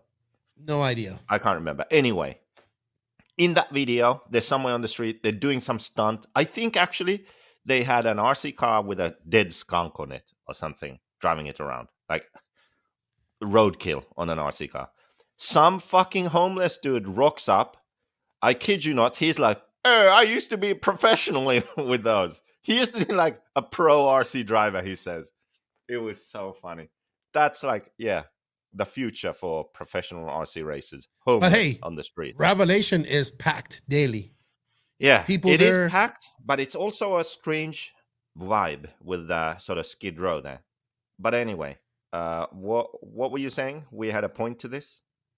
Yeah, I missed the guy in the parachute pants. Yeah, the parachute. So yeah, I didn't think too much of it to see a guy walking around with a parachute because, hey, we're on Skid Row. Anything can happen. But then he's walking around looking for the Finnish guy. Hey, are you from Finland? Are you the guy from Finland? And then I think he asked Mike Hill, and Mike Hill was like, no, that guy. So then he walks up to me, hey, are you the guy from Finland? I'm like, yeah. Okay. I was told to speak with you. I'm like, okay. Oh, shit. Yeah. So then he starts talking, hey, follow me. So I follow him around the back of the hobby shop. Okay, things are getting a bit sketchy. What's this guy going to do? He has these massive billboards. He's supporting the Canadian truckers who are protesting for freedom. Like they are against tyranny. The tyranny of being a Canadian. Jesus Christ. So anyway, this guy completely fucking off his rocker. Crazy. This is something unique about This is something you attract all the time. Yes. I'm very intrigued by this. Like people who can clearly function in society. The guy had a pickup truck with a dirt bike in the back with a massive trailer. Okay. He drove from Canada, apparently, was driving down to wherever the fuck he was going, because apparently there was going to be some supporting truckers protest somewhere in California. So this dude has money. He can function in society. He can own a truck and a dirt bike and drive to a different and a camper. country. He had a camper, right? Live in a camper. He can paint these signs and somehow find his way to Revelation Raceway. He can do all of these things, but he is totally insane. I tried having a conversation with him. Like, I think I was having a conversation with him for 1.5 hours or something. Yeah, I heard you was going for a long time. It was amazing. I heard he even tried to pay you for talking to him. He tried to also pay me. I mean, for listening to him.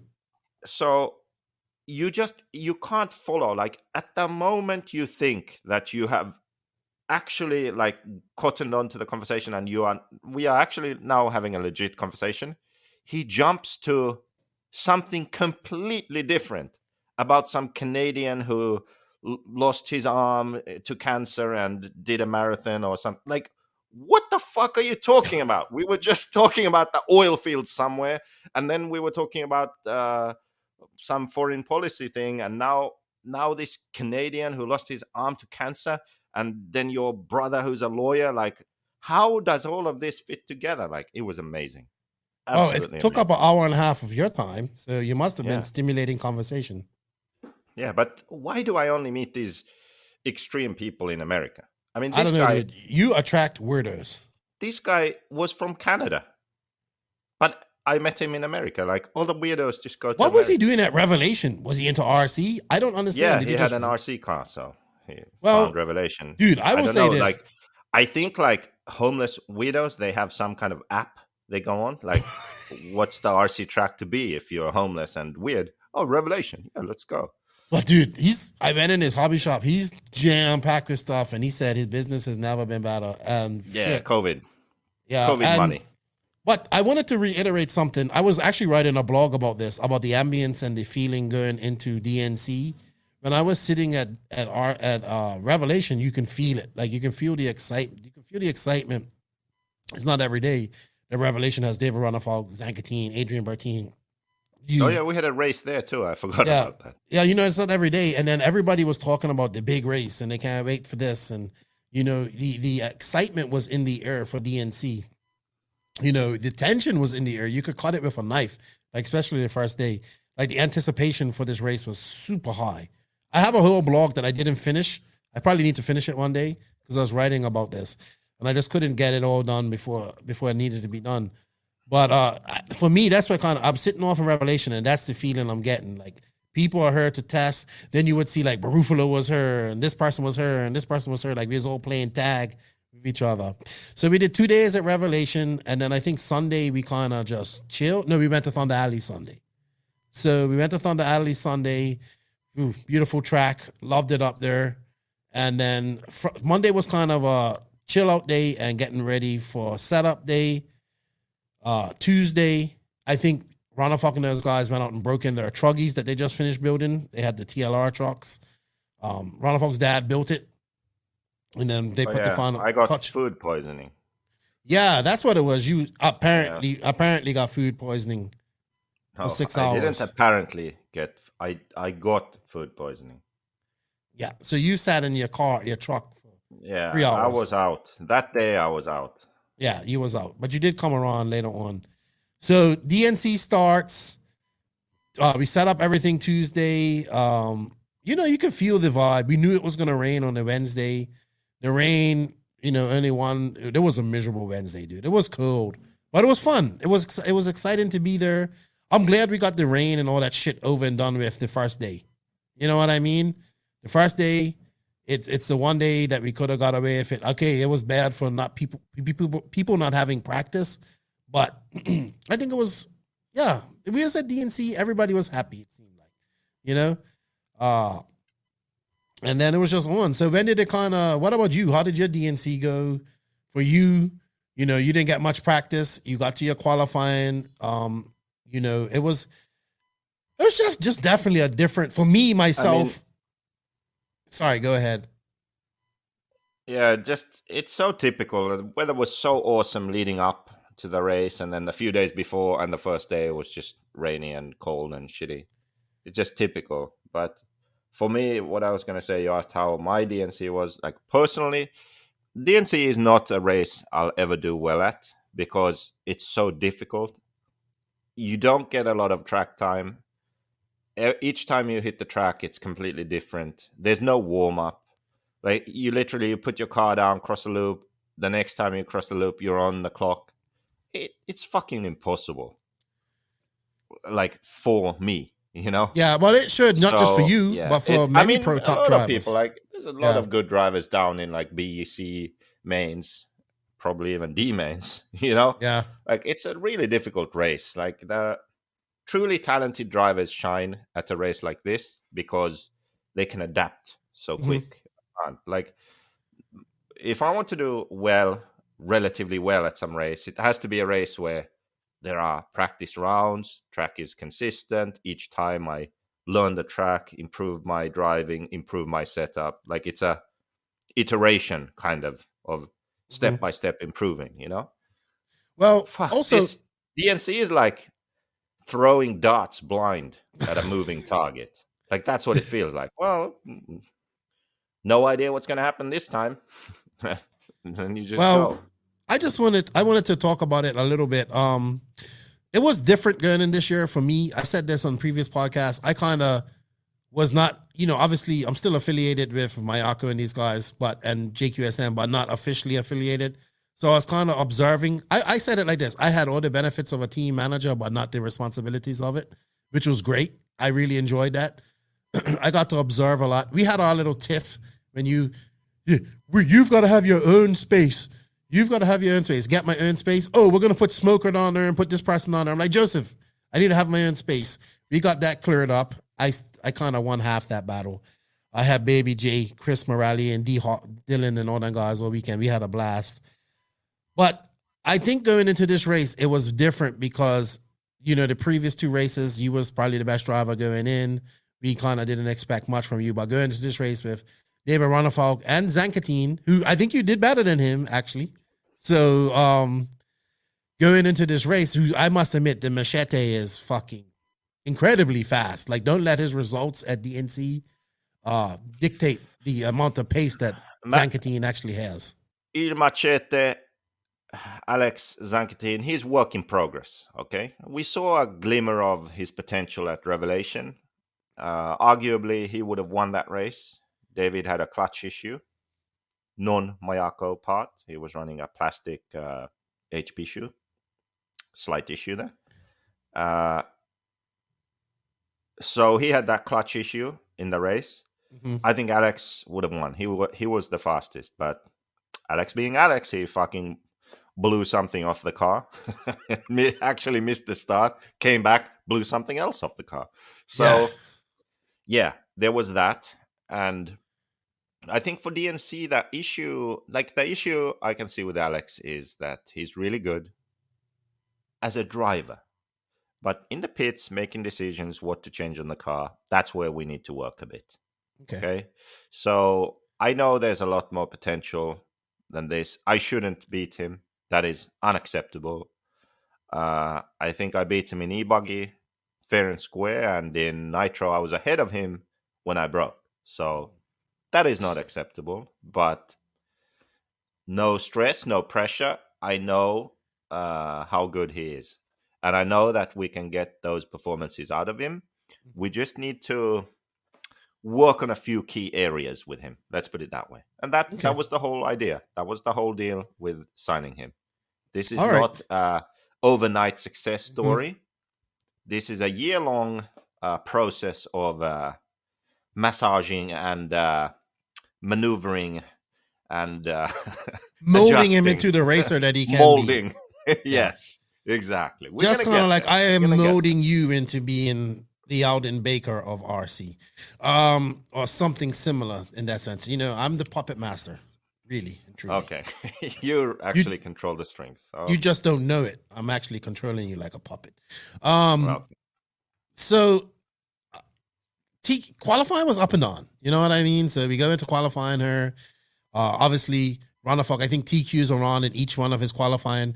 Ends up finishing 666. 666 name, Mark of the Beast and all that stuff. I have to say, personally, I fucking did not think he was gonna make the A buggy final, and he had 2 really bad qualifying, but that TQ helped him, saved him. But not only that, but the bad results from other racers, people's qualifying results being so scattered among that helped him a lot. In Nitro Buggy, he was like there were 3 drivers within a second going for TQ of the round. Mm-hmm. On the last lap of the first qualifying round. And that he made that mistake. And then he crashed in that triple. I hated how he would try to land that triple so perfect. Mm-hmm. And he got stuck and he got a long Marshall there. Yeah, rear wheels always hitting the landing. I'm like, every time, just jump a bit further, will you? So anyway, last lap he crashed there, then crashed again. So, okay, well, he's out. He'll get a 5th or whatever. But then his transponder didn't count that lap. So he lost that lap.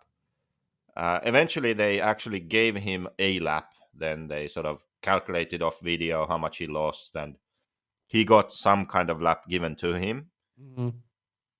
And it ended up, what was it, like a 17th? I think he got 17 for that round. Or something like that. So, I mean, it could have been a lot different. It's really small margins in this race. Yeah, but I have to say this, dude. In qualifying, for me, the most surprising person ended up being Mr. Consistent, dude. Above average Joe now. Above average Joe. Yeah, above average Joe. So we had to, unfortunately, admit to that during our previous recording. Yeah, so if you missed that, go to episode number 173, where JQ talks about him fist bumping Joe Bornhorst, becoming somewhat friends. There was a lot of mending. But you're going to ruin all of that. You're going to ruin all of that at some point. because I'm sure people are thin-skinned. So you and Bornhorst kind of made up. I made up with Bornhorst. I got to interview him. I will say this about Bornhorst. He looks excited and happy to be at S-Works right now, and he had a good weekend. He didn't win anything, but a second and a TQ. And I think really and truly at that race, if he was probably the only one that had anything from Mayfield in the Nitro Main, because he was the one, they kind of broke away. But great result for him. Kind of like, hey, Techno, drop me. I'm now at this team. I got some balls. Like, I can be me, I guess. And he had a lot to prove. Balls, to be honest. Yeah, he had a lot to prove. And I think he did that at this race. You remember we were saying, like, we aren't sure who is the top S-Works driver in America? Well, I think there's it's Joe question Bornhorst at this point. Yeah. Yeah, the great thing is about this is now that, well, kind of not. The good thing about this is, remember the video about Bornhorst saying he'll never do RCGP? I was trying to find it. He did it on we'll get into that. Okay, we'll get into that. Because we have the whole RCGP thing. Oh, yeah, right. So, most impressive for me, got to talk to him. He seemed very relaxed. It was a great vibe going over there in S-Works.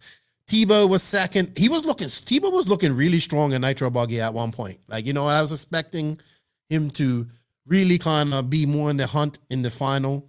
And then Ryan Mayfield just in a kind of a third there, no TQs. He got a second, and it was just kind of quiet. Ryan Mayfield. And then Ongaro, another quiet qualifying. He had a 6, a 15, and a 7. So quietly in fourth. And then Ryan Lutz, impressive. I think Ryan Lutz was impressive except for the last round, which he finished 34th. But a 5 and a 9 going into this. And as I said, the other people that impressed me about making this main was Jackson Brunson in 8th, CJ Jelen in 9th, Dakota Fenn all the way down in 11th. And I got to give Frankie Contreras some credit for that first good run in buggy in the first round that cemented his 12th place start in the A main, good starting position for Frankie Contreras. I think he was probably one of the biggest surprises after sweeping intermediate last year and then coming to do this. For me, that's a success story, making the main. Let's see. It'd be interesting to follow this young man's career. He's only 14, 15, I think. Got to meet him and his dad. What was probably, real quick, out of qualifying, what was probably one of the most surprising things for you, good and bad? I mean, honestly, I wasn't really paying attention to anyone else except just focus on Ronnefalk and his bell. Yeah.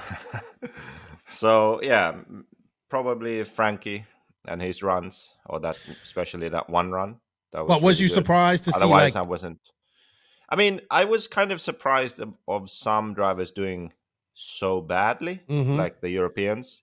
Cavalieri, Don in the C main. Also, yeah, Dal Figueiredo. Cavalieri, Joao, Robert. Savoia was kind of where he's been in the past also, like on the bubble there. But yeah, I was surprised they did that badly. Look at this B main. Ty Tessman, Jared Wiggins, Renault Savoia, Cole Ogden, Tyler Jones, Tanner Denny, Seth Van Dalen, Aiden Horn, Robert Battier, I think. I think Robert was the most surprised out of the Europeans. And I was very shocked at Robert. Also, Ty to be second year in a row in the B main is but he made up for it. He made up for it. He did, but still, like, why? Like, what's going on there? Well, Robert shocked me the most. I mean, I watched him at this race, and he put in a good lap, and I'd be like, oh, here's a good. Because I was trying up to get video, so it was like I could get 2 laps, and I was hoping to get 2 good laps in, and then I'd go to a different driver. I couldn't get it with Robert too much. I think I only got it once. So he really struggled at this race, and what makes it different is that he never struggled at this race anymore. And I'm just seeing maybe. I mean, he hasn't been great, I would say, at this race typically. Oh, he came second in 2018. Actually, yeah. But I think, was he on the pace in qualifying already then, or was it just a main thing? I think he made the main, I think, but he, obviously he showed pace in the latter part of that main, what he normally does. You know what I mean?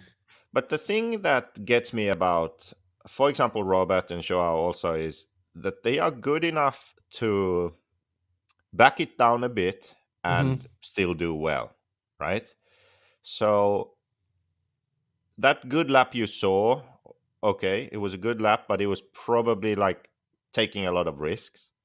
So sometimes I wonder that why not just back it down a bit and be consistently finish like 8th in the round, because that's all you have. Right. You know, going for like the TQ when you don't have that pace, the setup, whatever it is, I don't understand why not just take that attitude of, okay, 8th is all I can do, basically. I'm just going to do that. Maybe you squeak in a 6th place, maybe you're 12th or 8th, but at least you're like in the main, right? Or right at the top of the B. Like, why just blow out completely? Yeah, it was so un-Robert-like. You know what I mean? It was I wouldn't say that. Like, he is that kind of driver. Like, oh really? If something's wrong, then he doesn't like back it down and play it safe. Just like Joao, it's like one speed, full fucking throttle. And if it's like not working, it's really not working, you know? So you look at someone else like Mayfield, for example, now. You don't see him do that, like, ever, really. Do you? No. Like, if something's wrong, he'll not anymore. Back it down to the back in the day that he can do. So that's kind of... And something else I noticed about Robert. Something else I know about Robert. I know prior to coming on her, we had heard that he was... I said this on the Spanish podcast. We knew that Robert, like, Mugen wasn't going to send him at one point. You know what I mean? And then he was like, yeah, I don't think Mugen's going to send me. And then he got funds to go to this race. And he wasn't, like, for me, like, I noticed, and he doesn't usually, but he was like, so, like, he was nowhere near the Mugen camp. Like, the Mugen camp was over by us in the corner and their campers. He was over there with Nicola, with Hot Race and that slot. And I saw him, you know, I just didn't see him as much as part of the Mugen team this trip. You know what I mean? And I don't know, man. I just think there's some telltale. I forgot to verify a story I heard. So okay. About that. Not being such a part of the Mugen camp. I heard that there was some issues there, but damn, I forgot to verify it, so can't. Okay, maybe so I'm not saying that, but I think Robert's coming up. He's what, 34, maybe going 35 this year. He's world champion, multiple time European champion. Probably hasn't won that big race in America. I still think Robert has a lot of speed left in him and pace, but I think Robert's value is in becoming like the Adam Drake of Europe to an extent, eventually, because he has that following. Yeah. He has the knowledge. He has a good following. He gets the social media side of things. And I'll be honest, I just think when you got like two drivers like the Killex brothers coming up in Mugen Europe, you know what I mean? And they're coming, and they're fast, and they're going to be faster. And we know Mugen doesn't spend a lot of money. You know what I mean? Because they have Mayfield, they have, you know, Drake's an employee. They don't really have many drivers, just only drivers. Robert is one of them. I have a feeling that we're probably not going to see Robert in a Mugen in 2023. That's my opinion. He's been with them for how long now? Quite some time. I think that his and Mayfield's contracts are up, I think, 2023. Really, but Robert's been with them since, you know, he won the 2012 Worlds with them, so that's 10 years. And he was with them before that. So. Who else was it? I remember that because we were originally with Mayako shooting for 2023, right? To hire a top guy. Mm-hmm. And I think David's contract was also originally 2023 for 2023. Yeah. So I think all those three were up at that time. It's going to be an interesting silly season this year, I think, at the end of the year. So it's going to be interesting to see. Do I think Robert's out of the world finals in Radovan? No, by far no. I think he'll still be there. I just think he was just way off. Like, out of all the Europeans, he was probably the worst. Like, I hate to say it like that. You know what I mean? Which is unusual to see for Robert. And then David was the best European. Barufalo showed glimmers of brilliance. You know what I mean? As usual. I think Barufalo and his pace right off the bat with the techno has been impressive. Il Machete, I don't know where he finished also, but compared to Robert.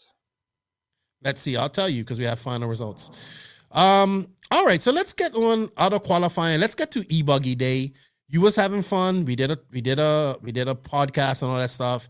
You got your first, Mayako, you yourself got your first ever big win, pro win at DNC. It was emotional. I remember going up there and watching that race and just look. You was like down in the lower part of the the scoring tower. I was up there, and I just remember like when you won, I was like Joseph, and then like catching all the emotions. Oh, dude, but man, that was a scary race. You can ask Paul Ciccarello. Like I think 3 laps into the race, is it 3 laps or 3 minutes? Well, close enough. Like very early on, I said out loud, history is going to be made tonight. Then he turns around, looks at me, and I said, just watch. Like, because I just watched how David drove, and I could tell that he was comfortable enough. You know, from watching him drive mistakes all those weeks, I figured, okay, it's over. Like, he's got this. Yeah, when he started making those mistakes. Then I'm like, oh, for fuck's sake, now I jinxed him, you know? Yeah, because Lutz came. I don't know if David slowed down, but when I saw that, all I kept thinking about was the 2019 Euros when fucking Berton just came from out of nowhere. And I was like, don't tell me this is going to happen again. What did he say? I can't remember now. He said there was a reason. The air was affecting, the wind was affecting me on the triple because he would jump that triple and his car would get floaty. Like you could see how his car landed. Like he was over jumping. He made a really big change for the main. So he'd been running shorty packs the whole time. And then he put full size packs on for the main. Yeah. And I think he made some other change. I can't remember now. Some setup change, but it was like I was a bit worried, you know, going in. That's why I was then after a few laps, I was like, okay, yeah. But I can't remember now. There was some reason for him not doing that well there. I think it was the tires. I think he said that he picked the wrong tire, he thought. Was it like he went too soft or something? And then he backed off and he changed how he drove and found the rhythm again, and then he could go. Like that was a scary 10 minutes for me. It was an actual thing where it started off good, and then it's like, oh shit. Then he had to regroup, sort of calm down a bit, and that's when he made those couple of mistakes and dropped back a bit. But then he found his rhythm again, and then he pulled. Yeah, then Lutz made that mistake, and it was all over.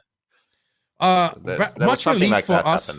I mean, even though I'm not, you know, like, obviously I was happy, super happy. We come off there, like, you're happy. Parker is the first person we see, like, who, like, he's been with JQ since, like, forever. So this is big for him as well.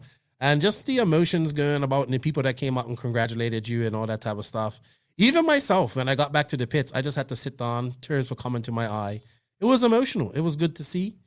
It was a good feeling as well. I was happy for Lutz as well. I think, obviously, I wanted Ronafalk to win, but if Lutz would have won, I don't think I would have been too angry because he deserved it too. And a good third for Cole because he needed that as well. Truggy, you know, anticipation was high.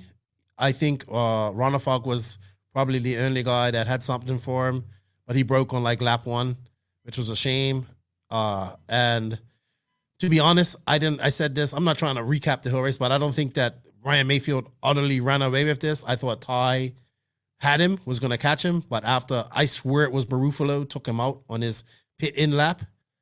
And then Gord tried to throw him from Canada, it looked like, from Medicine Hat, Canada. He's trying to throw his Truggy from Medicine Hat, Canada to SoCal when he launched out of pits. And he even admitted to me the next day that, I launched it too hard. And he's lucky that Ty didn't break. But Ty was the fastest guy in Truggy, in my opinion. And I thought that he had something for Mayfield. And I think David would have had something too, but that unfortunate break. So kind of, you know, like, yeah, had it been a Mayako Truggy, it would have been Obama, but it happened to be a TLR truck, and they all broke. And no offense, I don't want to get in trouble from TLR. Hopefully, they don't send another cease and desist now. Yeah, because Barry's upset with me off the last podcast. We supported your company right there. Yeah. Even bought a TLR truck for Il Machete from Revelation Raceway. Yeah. Well, actually, arguably, it could be the one Ronne Falk built because he started building his first. So, maybe that was the revelation one, TLR. So, we're supporting you guys. Yeah. Barry's a little upset at the last podcast. He's really mad at Max and on Tony. that note, when I first met Barry, he walked up and said, he walked up and said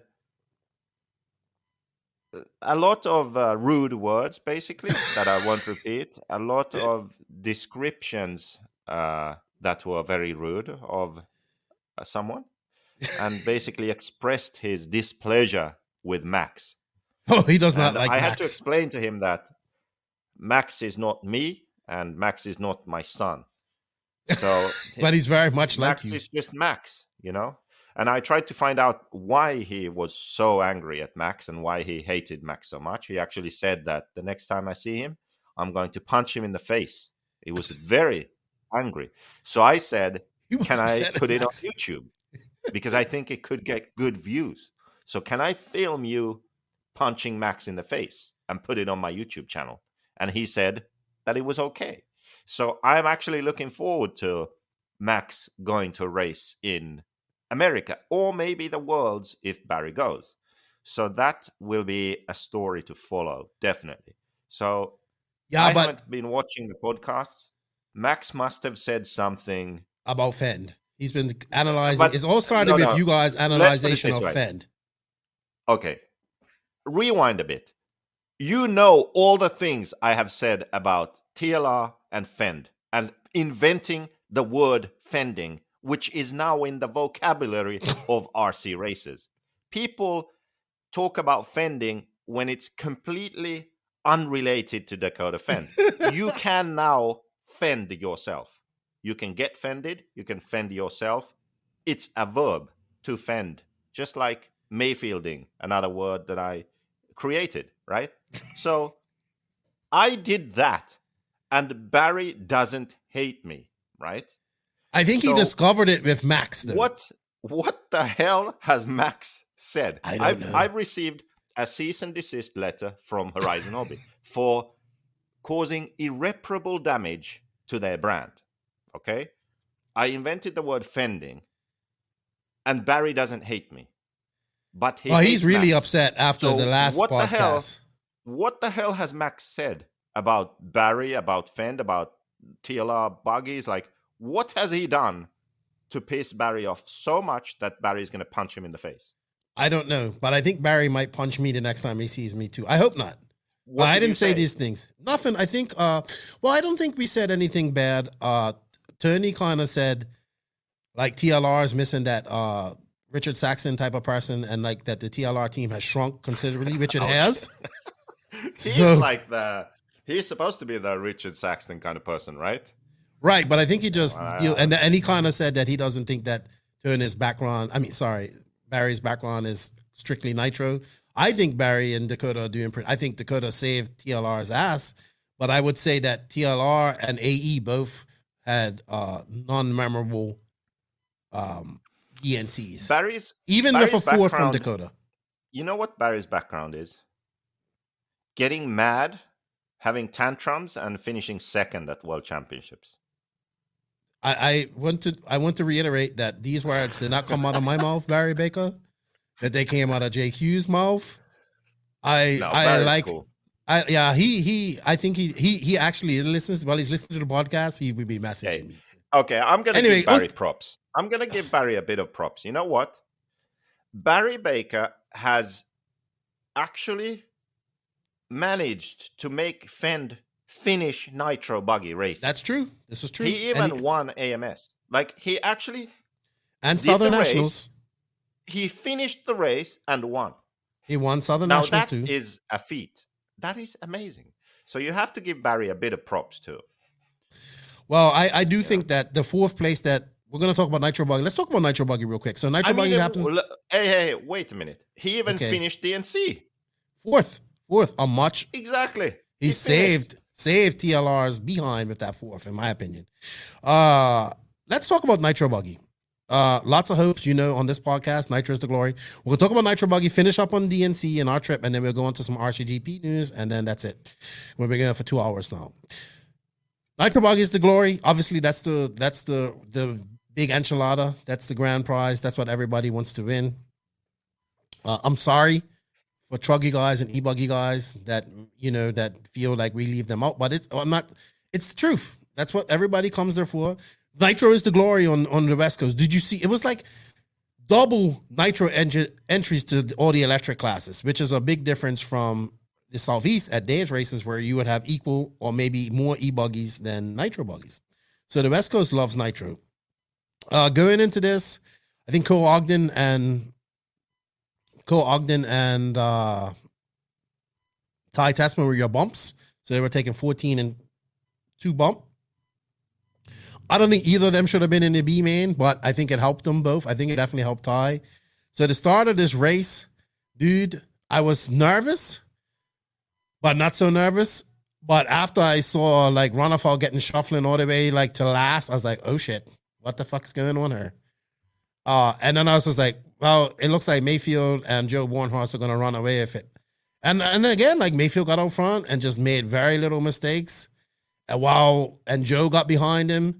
And then them two broke out. And at one point, like, Bornhorst was going to lap Runafalk, I think. And then he fought back to get that back, and he got up with... Yeah, he did. So he unlapped himself, got back up with that gaggle, because it was a serious... Like, the race really... Yes, watching Mayfield and Bornhorst go out there and do that thing was great, but the race was actually from 3rd to 6th. So you had, like, Mason Fuller was up there in 3rd at one point. You know what I mean? And then it was him, Tessman, Fend, and Runafalk battling out for that position. And those guys went at it for like 35 minutes, I think. Yeah. They raced to the very end. For David, it was sort of unfortunate. So I would say that it was sort of a combination of 3 different things. Mm-hmm. One was that he had the wrong line choices in the beginning of the race. Mm-hmm. And he even said like he was using the same lines he used in E-Buggy, but this was the next day and the track was different. So that was a bit of a mistake on his part, that he stuck to the same line and actually crashed twice on the same bump. Even Degani was going out there on the track. Yeah, I saw that. Degani was getting like, it all into it. Like, I was like, this was like the world for Greg. Bump. He was serious. Yeah. So there was that, like, unfortunate line choices in the beginning of the race. Okay? Yeah, he crashed at that same spot over and over. Then being mid-pack and in the craziness, and not sort of having the calmness of mind to acknowledge that, like, oh shit, I need to change my lines, okay? Which then comes down to the second point, which also Adrian said, is just lack of racing, at that level. It's been a while any kind of racing, but especially on that level. Mm-hmm. And when you haven't done that, you get a bit excited, nervous, excited. There's just that sort of race routine is missing at that level. So that's the second thing. And then the third thing, I would say that he did make some big changes for the main on setup. So the car was also different. So he had to adapt to the car. So he had to adapt to the track in a race situation, mid-pack, adapting to the car at the same time.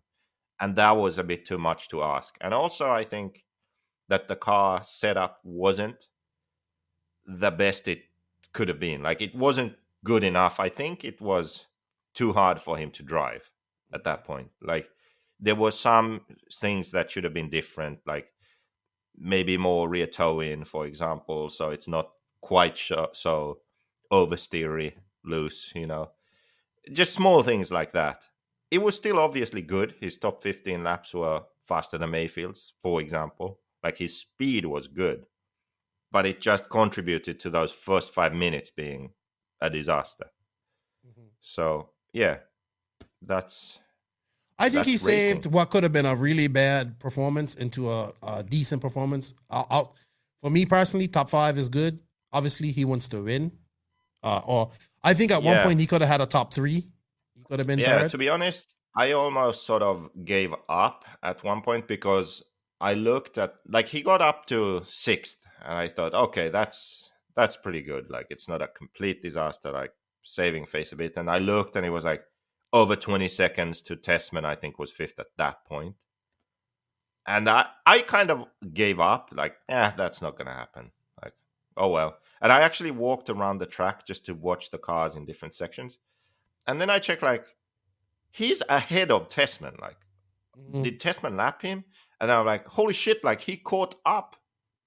So now he was actually battling them at that point. Mm-hmm. So, yeah, and Degani actually said the same thing, that he actually gave up too. Like, after the thing that really screwed David was he jumped into that berm before the triple, but he crashed into that berm.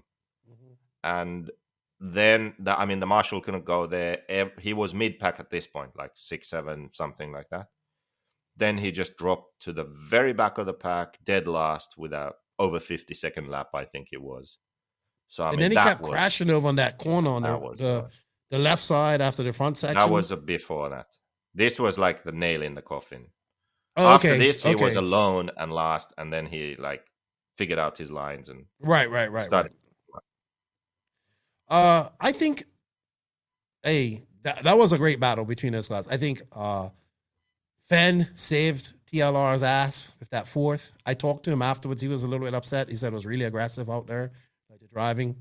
I think Ty Tessman comes out of there smiling, B-main. You know what I mean? I felt kind of bad because I went up to interview them on the Sunday, and I was like, hey, have you guys got A-main practice? Are you going up for practice? And I forgot. I was like, oh, yeah, we didn't make practice. I was like, oh, that's right, you're in the B-main. Like, I forgot subconsciously. I said, yeah, I apologize. He goes, no, it's fine. We're in the B-main. I think that extra 25 minutes helped them out a lot. They got their program together. And I think, yeah, like 3rd place for Ty is good as a win in that situation. Mayfield, what can I say? The guy got out front, made very little mistakes, and done what Mayfield's done many times over for the last 2 years. And yeah, like Mason Fuller all up in that battle with those guys. Impressive. Super impressive. He ended up finishing, let's see. So your top 5 was Ryan Mayfield, Bornhorst, Tessman, Fenn, Ronafalk, Mason Fuller, 6th, Jarrett Tebow, 7th. He'd be upset with that 7th. I think he would want more, a win. Jackson Brunson, 8th. Dude, I think that's great for Jackson. You know what I mean? Like, first real big race on his HB car. He said he's loving his car. Davide, Don in 9th. Somewhat. CJ Jelen, 10th. Ryan Pavidis, great result for him, 11th. Cole Ogden, 12th. Schmeh. Max said it right. Max said it on the podcast, and this is no disrespect to Cole. He goes, when it comes to Cole Ogden, you could tell me he's in the C main starting last and bumped up to the A main and won. Or you can say his TQ and broke on the first lap. With Cole, it could be either one of those things and anything in between. And then Spencer Rifkin, man, lackluster 14th. He would be upset with that. And Barufalo, 15th, didn't really show what the pace that he had this weekend. But he was faster. I don't know. I don't think he would have been in that battle, like possibly 3rd, 4th, 5th, 6th. I think so. He could have been there. I think so. And then Frankie Contreras in 16th, your last place finisher in that main. And I just wanted to reiterate because we was wondering who finished. Where Stefan Dalen was 17th, Spencer Hackett 18th. Robert Batty actually managed a 19th place. Had this been a Worlds and ladder style, I think we would have seen Robert in the main. With that type of, he obviously did better in the mains. Tanner Denny would better than 20th. Renault Savoya 21th. Tyler Jones, I think one of the biggest losers in this weekend in buggy, 21st. He doesn't want to beat. And Aiden Horn, 23rd. 22nd for Tyler Jones. And then obviously Cavallari Don at 26th. So let's see where you. So Adam Drake finished 31st, and Alex Zankatine. I would have been 30th then. I would have been 31st then. Alex Zankatine actually finished 35th. Y'all 32nd. And then you finished 44th. So yeah, I broke. You were the worst placing. Sorry, Taro Kralik was the worst placing European. He finished last. God damn, Taro. What's your thoughts? Surprises? Just wrapping up. Nitro Buggy Main. Any surprises for you there?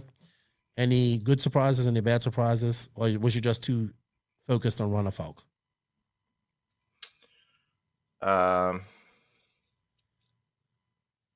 I don't know. I mean, not really any surprises as such, I would say. Okay. I can't think of a surprise.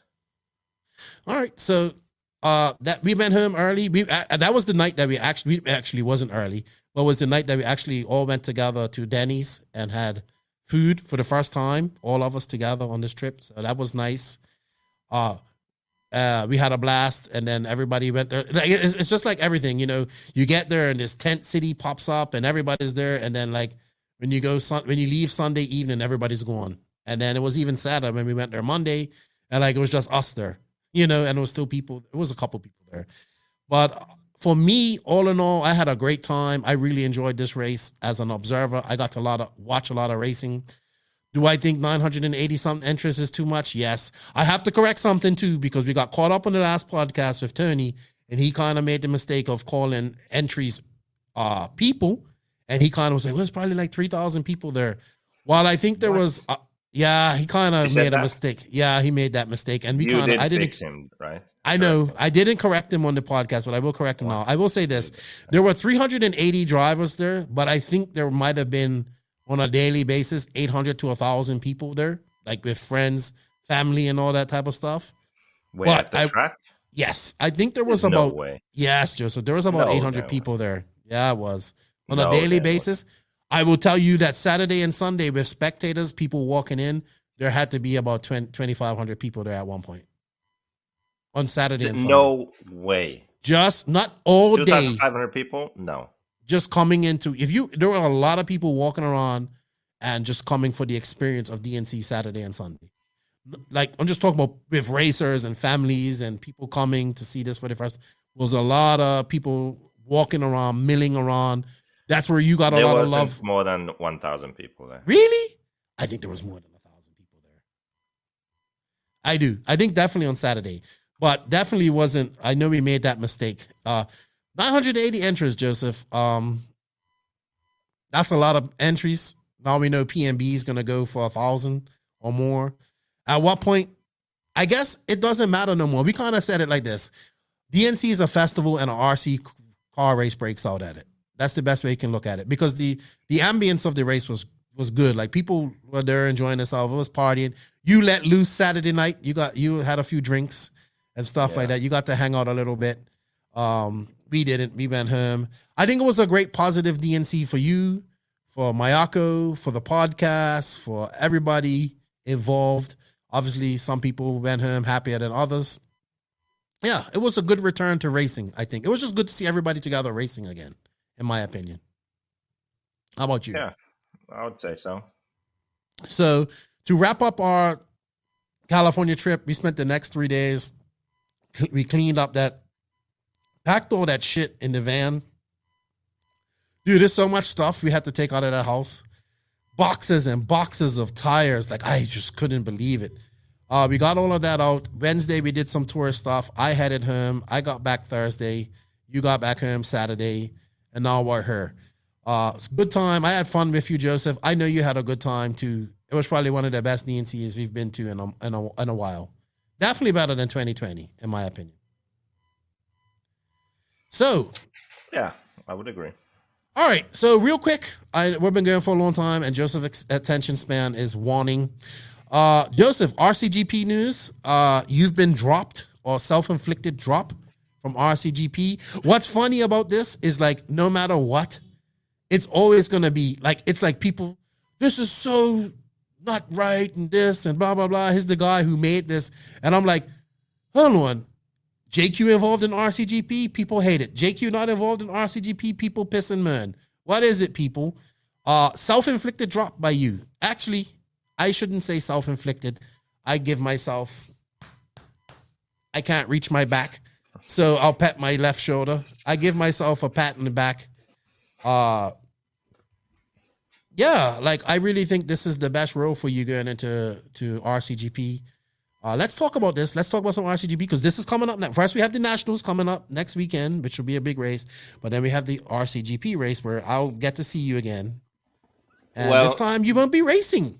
This isn't what people are going to care about because the news that's coming out is going to be what people are going to care about. So just quickly, I'm not racing because we have some young up-and-coming talent on the Invisible Speed JQSM Mayako team. Can we get a /NNRC in there too? No, you don't pay enough. I pay you. What the fuck? Yeah, but you got to show the NNRC. So you know what? So hold on, real quick. I have a pet peeve to pick with you. We need to get NNRC on these sponsor lists. It felt so bad. I didn't even get a Nitrous to Glory. That's up to you. So, what was I saying? Yeah, so there's the Mayako factory team, and then there's another team also running Mayako, and that other team is for the future. Well, yeah. The youth, the future champions. Which it was supposed to be. I don't know if RCGP have announced them at this point, actually, but 2 young stars are going to be running Mayako buggies in RCGP. Actually, it might be 3. It might be 3, but they won't be. They'll be running a different brand. The third person might be running a different brand. But we'll have 3. Well, we might have 3 potential young stars that did well in RC2 racing in RCGP coming up very soon. Yeah, but that's different. We aren't talking about that team right now.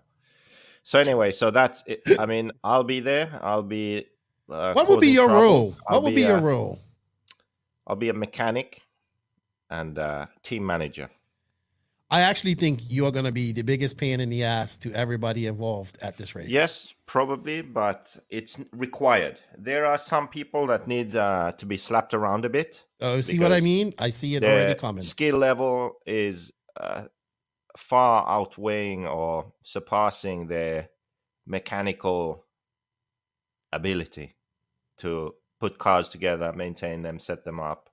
I wasn't even talking about that. I wasn't talking about that. Like, I was talking about the RCGP staff. Well, that too. But I'm now talking about my mission here with JQSM. So certain people need to be slapped around a bit so that they perform to that level that they are expected to perform. Right? So that's going to be my task. You are one of them. Yeah, that's going to be my task there. And of course, if the RCGP staff have been sleeping for the last 3 years, or what is it, 2 years, I'll slap them around a bit too. You know what? I see Mao DQing you from this race as a team manager. He cannot, because he is now affiliated with Mayako. He's not a referee anymore. So he will actually be there, but he's kind of a middleman between teams and race. Can I give you a pre-DQ there? Can I be the referee and DQ you now? Actually, I don't even know who the referee is. Well, we hope it's But I know that it's not Mao. That's for sure. Interesting. But that's coming up here soon. That. What's this big announcement? So the big news that RCGP released is that the races will be covered but not shown to people. Oh, right. I forgot about this. Yeah, because it's pay-per-view, just like UFC or any other freaking sport these days. So I could expect a lot of negativity around this because this is going to hit. The shit is going to hit the fan with this. That's for sure. There's going to be some negativity. So I figured let's just address this right here, right now, so that we get the story straight. Right? So pay-per-view, what the hell? What is this all about? Why do you have to pay to watch RCGP? Well, here's the deal. Every functioning sport in the world, pretty much at this point, that has good coverage, has some sort of pay-per-view system.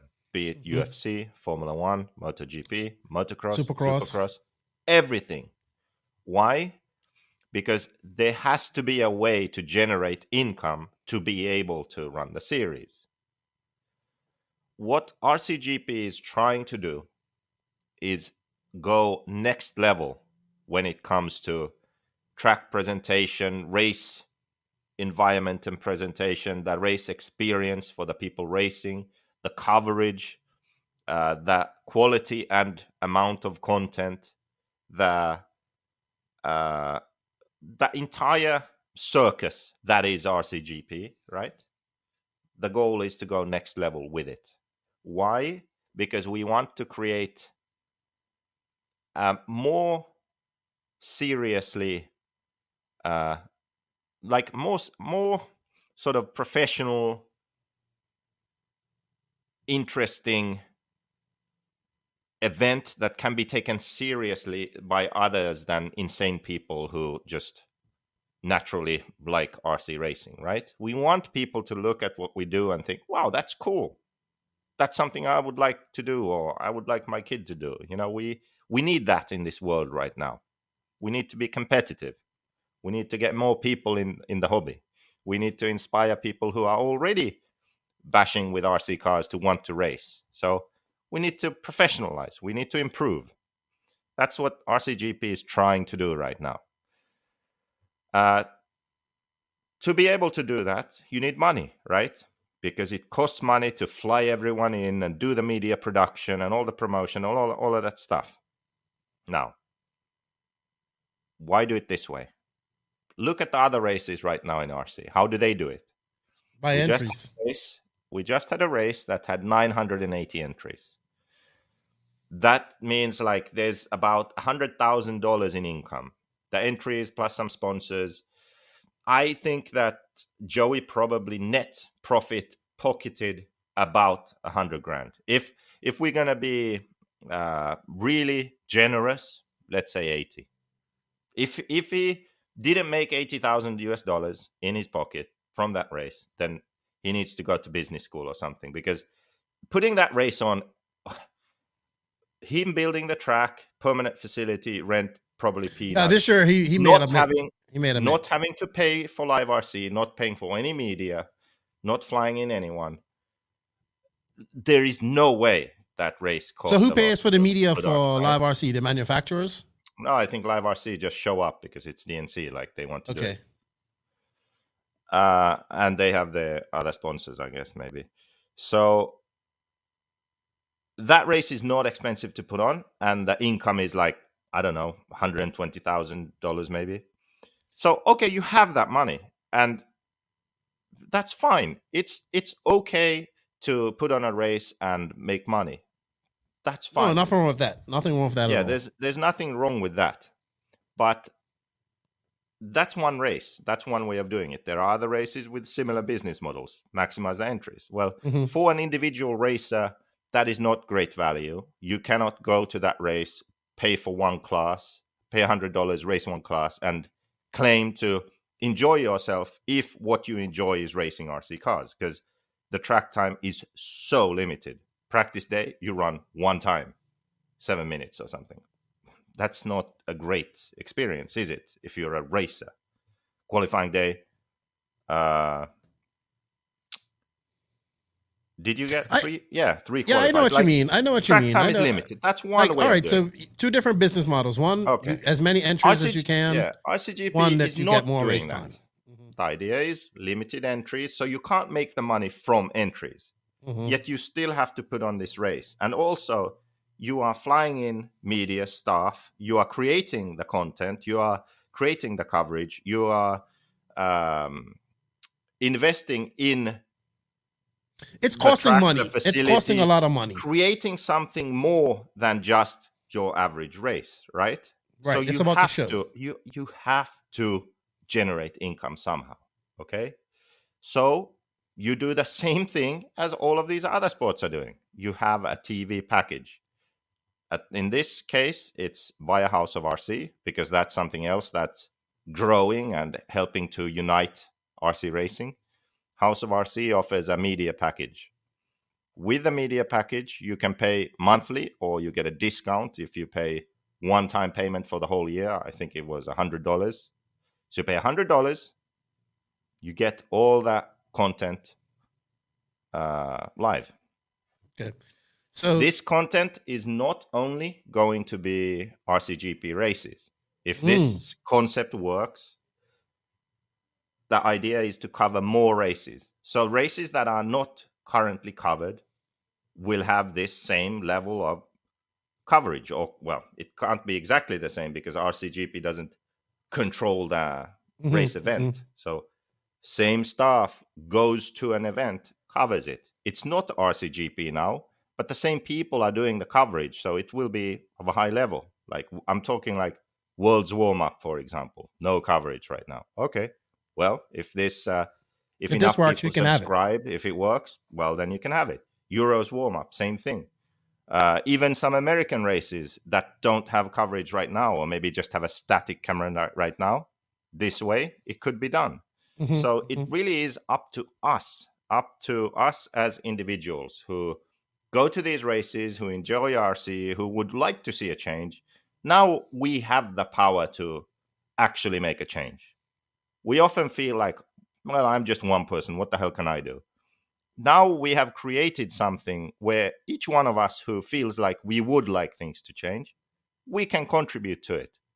If we all subscribe with $100 for 1 year, how many people on the Discord? 400 people on the NNRC Discord, right? Jesus Christ, that's a good start already right there. How many people bought my book? There must be some overlap there. Maybe 1,000 more people there. A couple of hundred people are Mayako members. Like there's a couple of hundred in the online course. Like there's some overlap, of course, but there are already a few thousand people who get it, who are into this, who listen to the podcast, who buy the Invisible Speed book. They get the course. They are Mayako members. They are on the NNRC Discord. Like even us that enjoy this thing, we are kind of the inner circle of the I'll be paying niche to this group. Yeah, I mean, I'm gonna buy it too.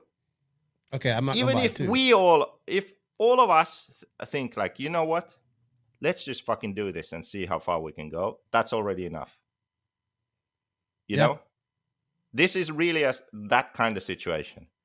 Yes, there are going to be haters. Yes. Oh, I can hear it now. Complain, People pissing man about blah, the blah, $5 to live RC, which I pay gladly.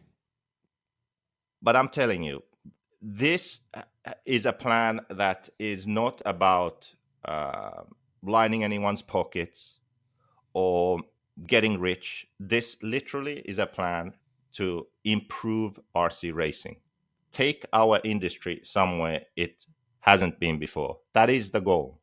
David Isherwood, who started RCGP, spent money to create RCGP in the first year. COVID caused a setback, 2 years of no RCGP. Going into this year again, it was very close that he wouldn't do it because he again has to spend money to do it. But, well, all of us who were involved in the first year, we talked about it. This idea of the pay-per-view, if it works, it has potential, you know. The series is full. We have 7 teams in RCGP. RC2 class is full. There's a cap, but it's full also. There's enough interest about the series. People want it to come back. This can really work, but it's up to us if we choose to spend that money to support this idea. It's not too much money for RC racers. It's like 1 day at the track for a club race, you spend that money already. Just 1 day. Club race, entry fee, a set of tires, some fuel. Like you already spend more than that. You know, you go out to eat with your family, you spend that or more than that. So, quick question, Joseph. It's not a lot of money. It's more of a mindset thing. Like, do you want to support this or not? That's the question. I agree with you there. I mean, I you told me about this when I was out in California, so I know all about it. But how do we convince? Like, these are the same people. Like, I remember when Live RC was like, "Hey, look for me. I like when All RC, so the All Access Pass, I would buy it because I wanted to see the race. You know what I mean? I don't mind. It was like $35 or something like that to watch the entire race when they did that. and people pissed him in about it, or Live RC said if we got enough sponsors, we would air it for free, which they did. They honored that. People are complaining about, I think the $5 I spend for Live RC is probably one of the best $5 I spend a month. I could go check any race that I want and all that type of stuff. But I understand that little bit of money that I pay towards them helps them go to another race, because why? I want to see these races, because unfortunately, I don't live in America and I can't get to all these races. And we just complained about how we thought the coverage of Montpellier was not very good, and how we were disappointed with the coverage of the races coming out of Europe. So if this helps, if my $100 not only gives me the opportunity, well, I'll probably be at RCGP, but if this gives me the opportunity to see the Worlds warm up and Euros warm up and maybe a race like AMS or something like that, with Control and the same guys that do RCGP and that quality, of course I'm going to pay it. And I think that's what people have to understand.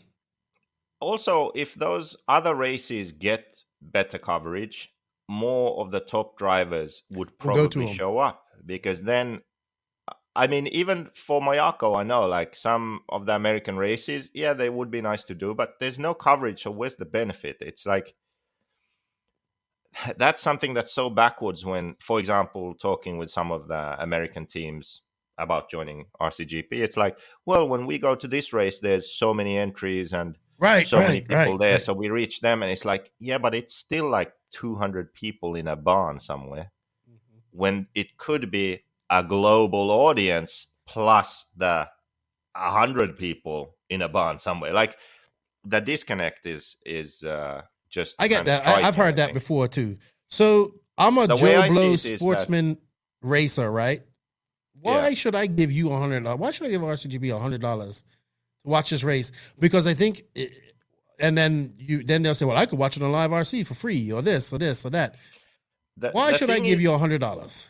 You see, the difficulty there is that there's not a direct benefit, like immediate benefit for everyone. Mm-hmm. Some people, there will be, because their local race or the race they are going to gets better coverage and gets more top drivers there. But that's like a minority of people. If you look bigger picture, what we are talking about is, in RC in general, we see a lot of hobby shops closing. We see a lot of tracks closing.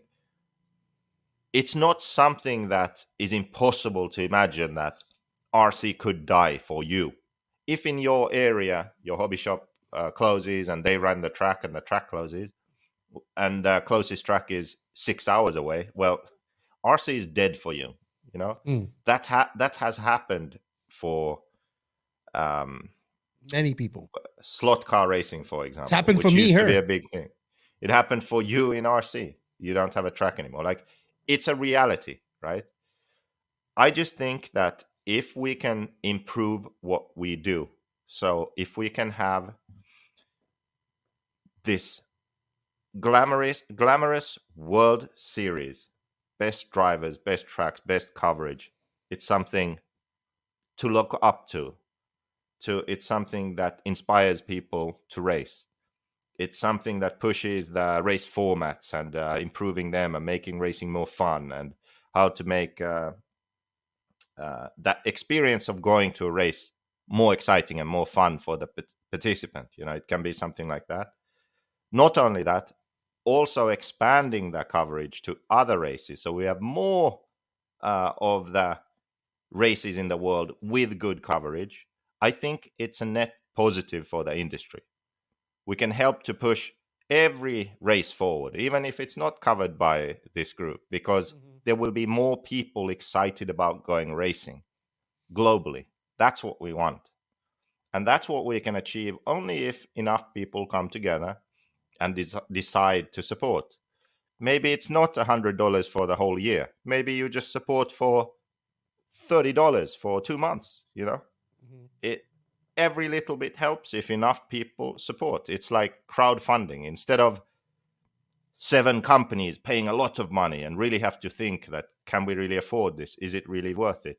Now everyone can. If every single person that heard this message subscribed for 1 month, it would be a lot of money. I guarantee it. And here's the thing that we didn't mention. the races will be available for free also, just not live. So this is for the people who, like me, I'm a fan of Supercross. I don't want to wait to watch the race. I want to watch it live. Because if I, by mistake, go on Instagram or Facebook, I see the results. Or if my friend just talks about it, I hear the results. Then I'm pissed off. Like, I want to watch the race without knowing what happens. So I watch it live or the next day. That's what this media package gets you. So you subscribe, you get to watch it live, or you watch the replay immediately after. If you don't want to spend any money, you can still see the racing, but it's going to be delayed. Maybe a month, maybe 6 weeks. But it's going to be available at some point, free online. So, question, when can people, obviously we're recording this as this is going to be announced, but how can people do this? How can people sign up? I mean, I would assume it's in the announcement. Honestly, I don't know. I know that it's through House of RC. So it's like a subscription plan on House of RC. So it's one of the levels that you can. House of RC is free, but if you subscribe, you get like extra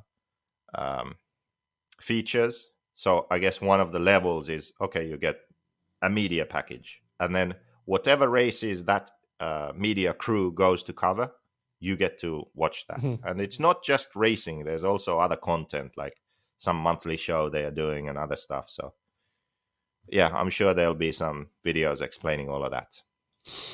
Sweet. Well, I know that the proverbial shit will hit the fan when this comes out because I know RC people. But I think if they sit down, relax, and really think about it, they'll see why this has to happen and what benefit it has for us in general. So, like, I would love to see the Worlds warm up. You know, I'm not going to be there, so I'd love to watch it. And at a quality, like a decent quality, not some guy standing in the corner before on camera. Yeah, I mean, especially if all the Americans go to the World's warm-up, it's going to be a really good race, you know? And it would be a shame if there's no proper coverage from that. You know, pit walkabouts, interviews, good filming of all the mains and all that stuff. So even right there, that's a reason to sign up. Good stuff. Good stuff. Well, RCGP isn't too long away. So if you want to watch it live, click that link. And you know what? We had a hashtag for this. What was it? Hashtag GrowRC. Hashtag GrowRC. Take a picture and tag us in that. Tag the NNRC, tag RCGP. We're going to be doing it as soon as JQ pays me $100. I'm not. You have to sacrifice a bit. I know. Well, I need to get some money in my PayPal. Listen. I know what it's all about. I'm just joking. Can you take it easy? After you get 4 tires for your car, 4 new tires that are the same brand, same tires actually. It's going to be one set of tires for your car. Then you get this subscription. I'll get the subscription first. There we go. Then screenshot that shit.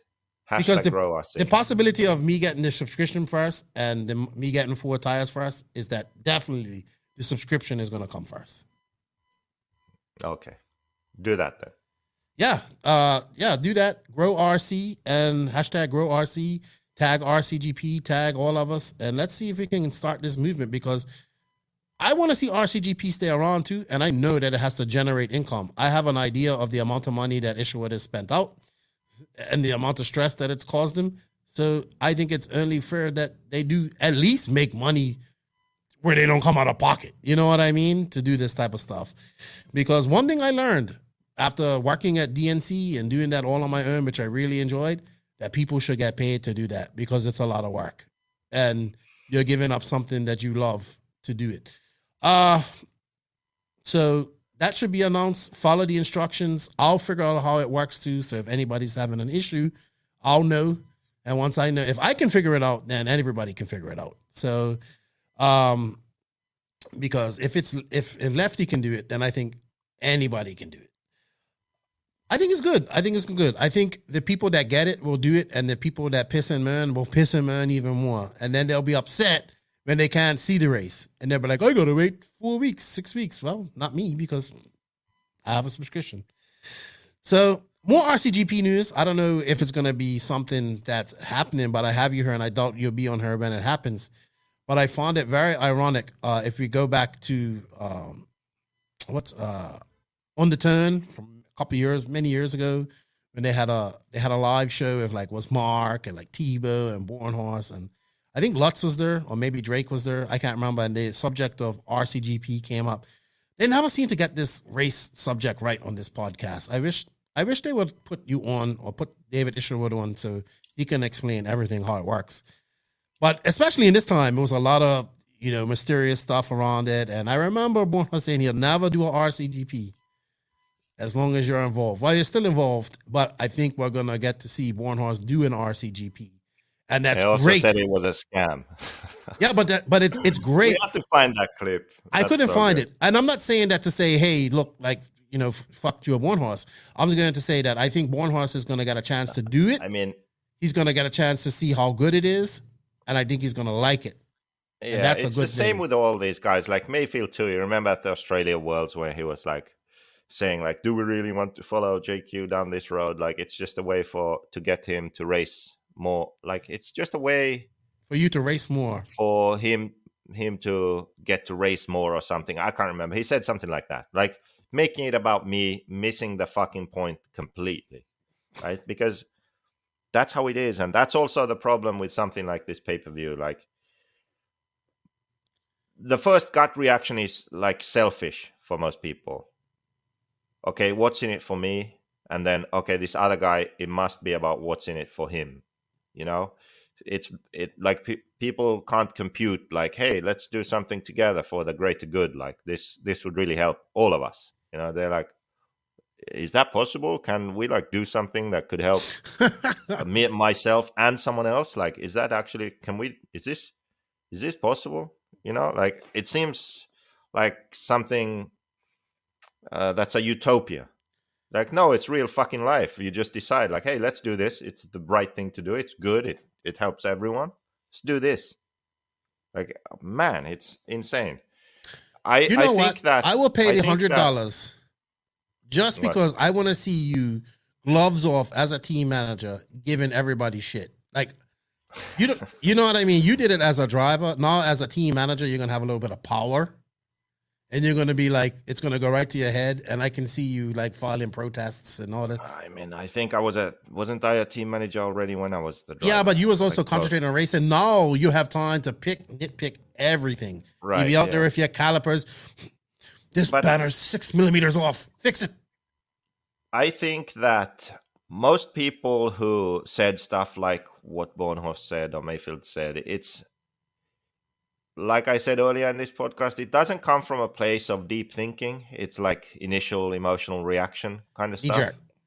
Yeah, and then if you actually sit down and think about the stuff, then you kind of realize that you're wrong. So I'm pretty sure Bornhorst will be there. I'm pretty sure he'll enjoy it. I'm pretty sure if Mayfield was racing for a brand that was taking part in RCGP, he would be there too. So I have never really put much weight onto those kind of comments because I know that they aren't true. And there you go. This is the story of your life. Everybody telling you what can't be done, and you go ahead and do it. I can't wait. Be there in a couple of weeks. It's going to be awesome. But first we have a nationals to go through, and then it's RCGP. But I think right now everybody's just talking about RCGP because people are excited about it. So I'm excited too. I'm excited. New different coverage. I haven't been told everything. I'll be there probably the Wednesday. I don't know what my role is exactly going to be, but I hope the weather's good, and I also hope that yes, the teams send enough of the drivers to all rounds. Mm-hmm. That's what I hope. Yeah, and they send them to like the media days and all that stuff, like they're supposed to. Oh, they'll be there. Yeah. Oh, see, they'll be there. They'll be because there. Otherwise they won't get practice. That's how you get people to show up for media day. You make it. Oh, practice. Really? Yep. Interesting. All right. Well, anything else to say about RCGP? Like I said, they'll be unveiling the tires, the teams. Yes, actually, all that stuff. Was we have to respect that, don't we? Yeah, the other announcement was the controlled tires. Okay. So you can announce that now. They're going to be TZO tires, TZO 200 tires. I don't know which one, so you're gonna have to tell me that one. Yeah, there's a controlled tire. It's called controlled tire. So they made this specifically for this race? Yes. So They are the official tire supplier of the RC2 class in RCGP for the entire For all season. races. Oh, okay. That's right. Very great partnership there with them. Would they come up with a different tire each race? No? Or would they just use what they have existing? How would that work? I think it's going to be that same tire, just a different compound at every race. Really? Interesting stuff. Big moves for TZO. They made a lot of big moves at DNC. They're making a big move with RCGP. I guess we're going to have to get Nick on her to have like an official podcast. Nick goes big. Does he? He went big at DNC. Yeah. All right, man. Anything you wanted to add before we close up? We've been going for almost 3 hours here. It's a long time. Yeah, we were supposed to just have a short one today. Never happens. Hey, man, it was good chatting to you. I look forward to seeing you in a couple of weeks. And hopefully our accommodations aren't too janky. Maybe I might have to come stay with you. But like, hey, JQ, you got room on your floor? Sleep in my air. Oh, well, I don't have my air mattress because it's in the van. I'm definitely not staying anywhere near you so I can sleep. Hey, I need to lose weight, but I need some remedies for snoring, people. And don't say a sleep apnea machine. That ain't happening. I have heard that you can just smash a pillow in your face until you stop snoring. But that would be death. I've heard it works. Yeah, well, death and snoring. I don't know. I'd rather snore. Anyway, man, it was a good chat with you. Good catch up. I look forward to seeing you. It's going to be a good 2022. I don't know when we'll be together again, like to do a podcast. Maybe after RCGP. You know, you bless us. You grace us with your presence once a month. You know, when you become a superstar like JQ. Maybe after.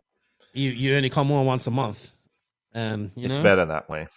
It is. So today, we're recording this on Wednesday. This is coming out on Friday. Mm-hmm. Somewhere in between those RCGP announcements go out. I'm really curious to see that media package. I know how it's going to go. And the feedback. I'm really waiting. Curious. I have a feeling as soon as that gets announced, my phone is going to be like... It's like RCGP is dead. Yep. That's what people are going to say. It was so funny to see people so negative about you being dropped. They don't need to do this and blah, blah, blah, blah, blah, blah. I'm like, people, this is a good thing. You know what? I didn't do that shit. Oh, also. You did it? No, we just sent the team to RCGP and I wasn't on it. And they posted that. Mission accomplished, Lefty. You've done your job.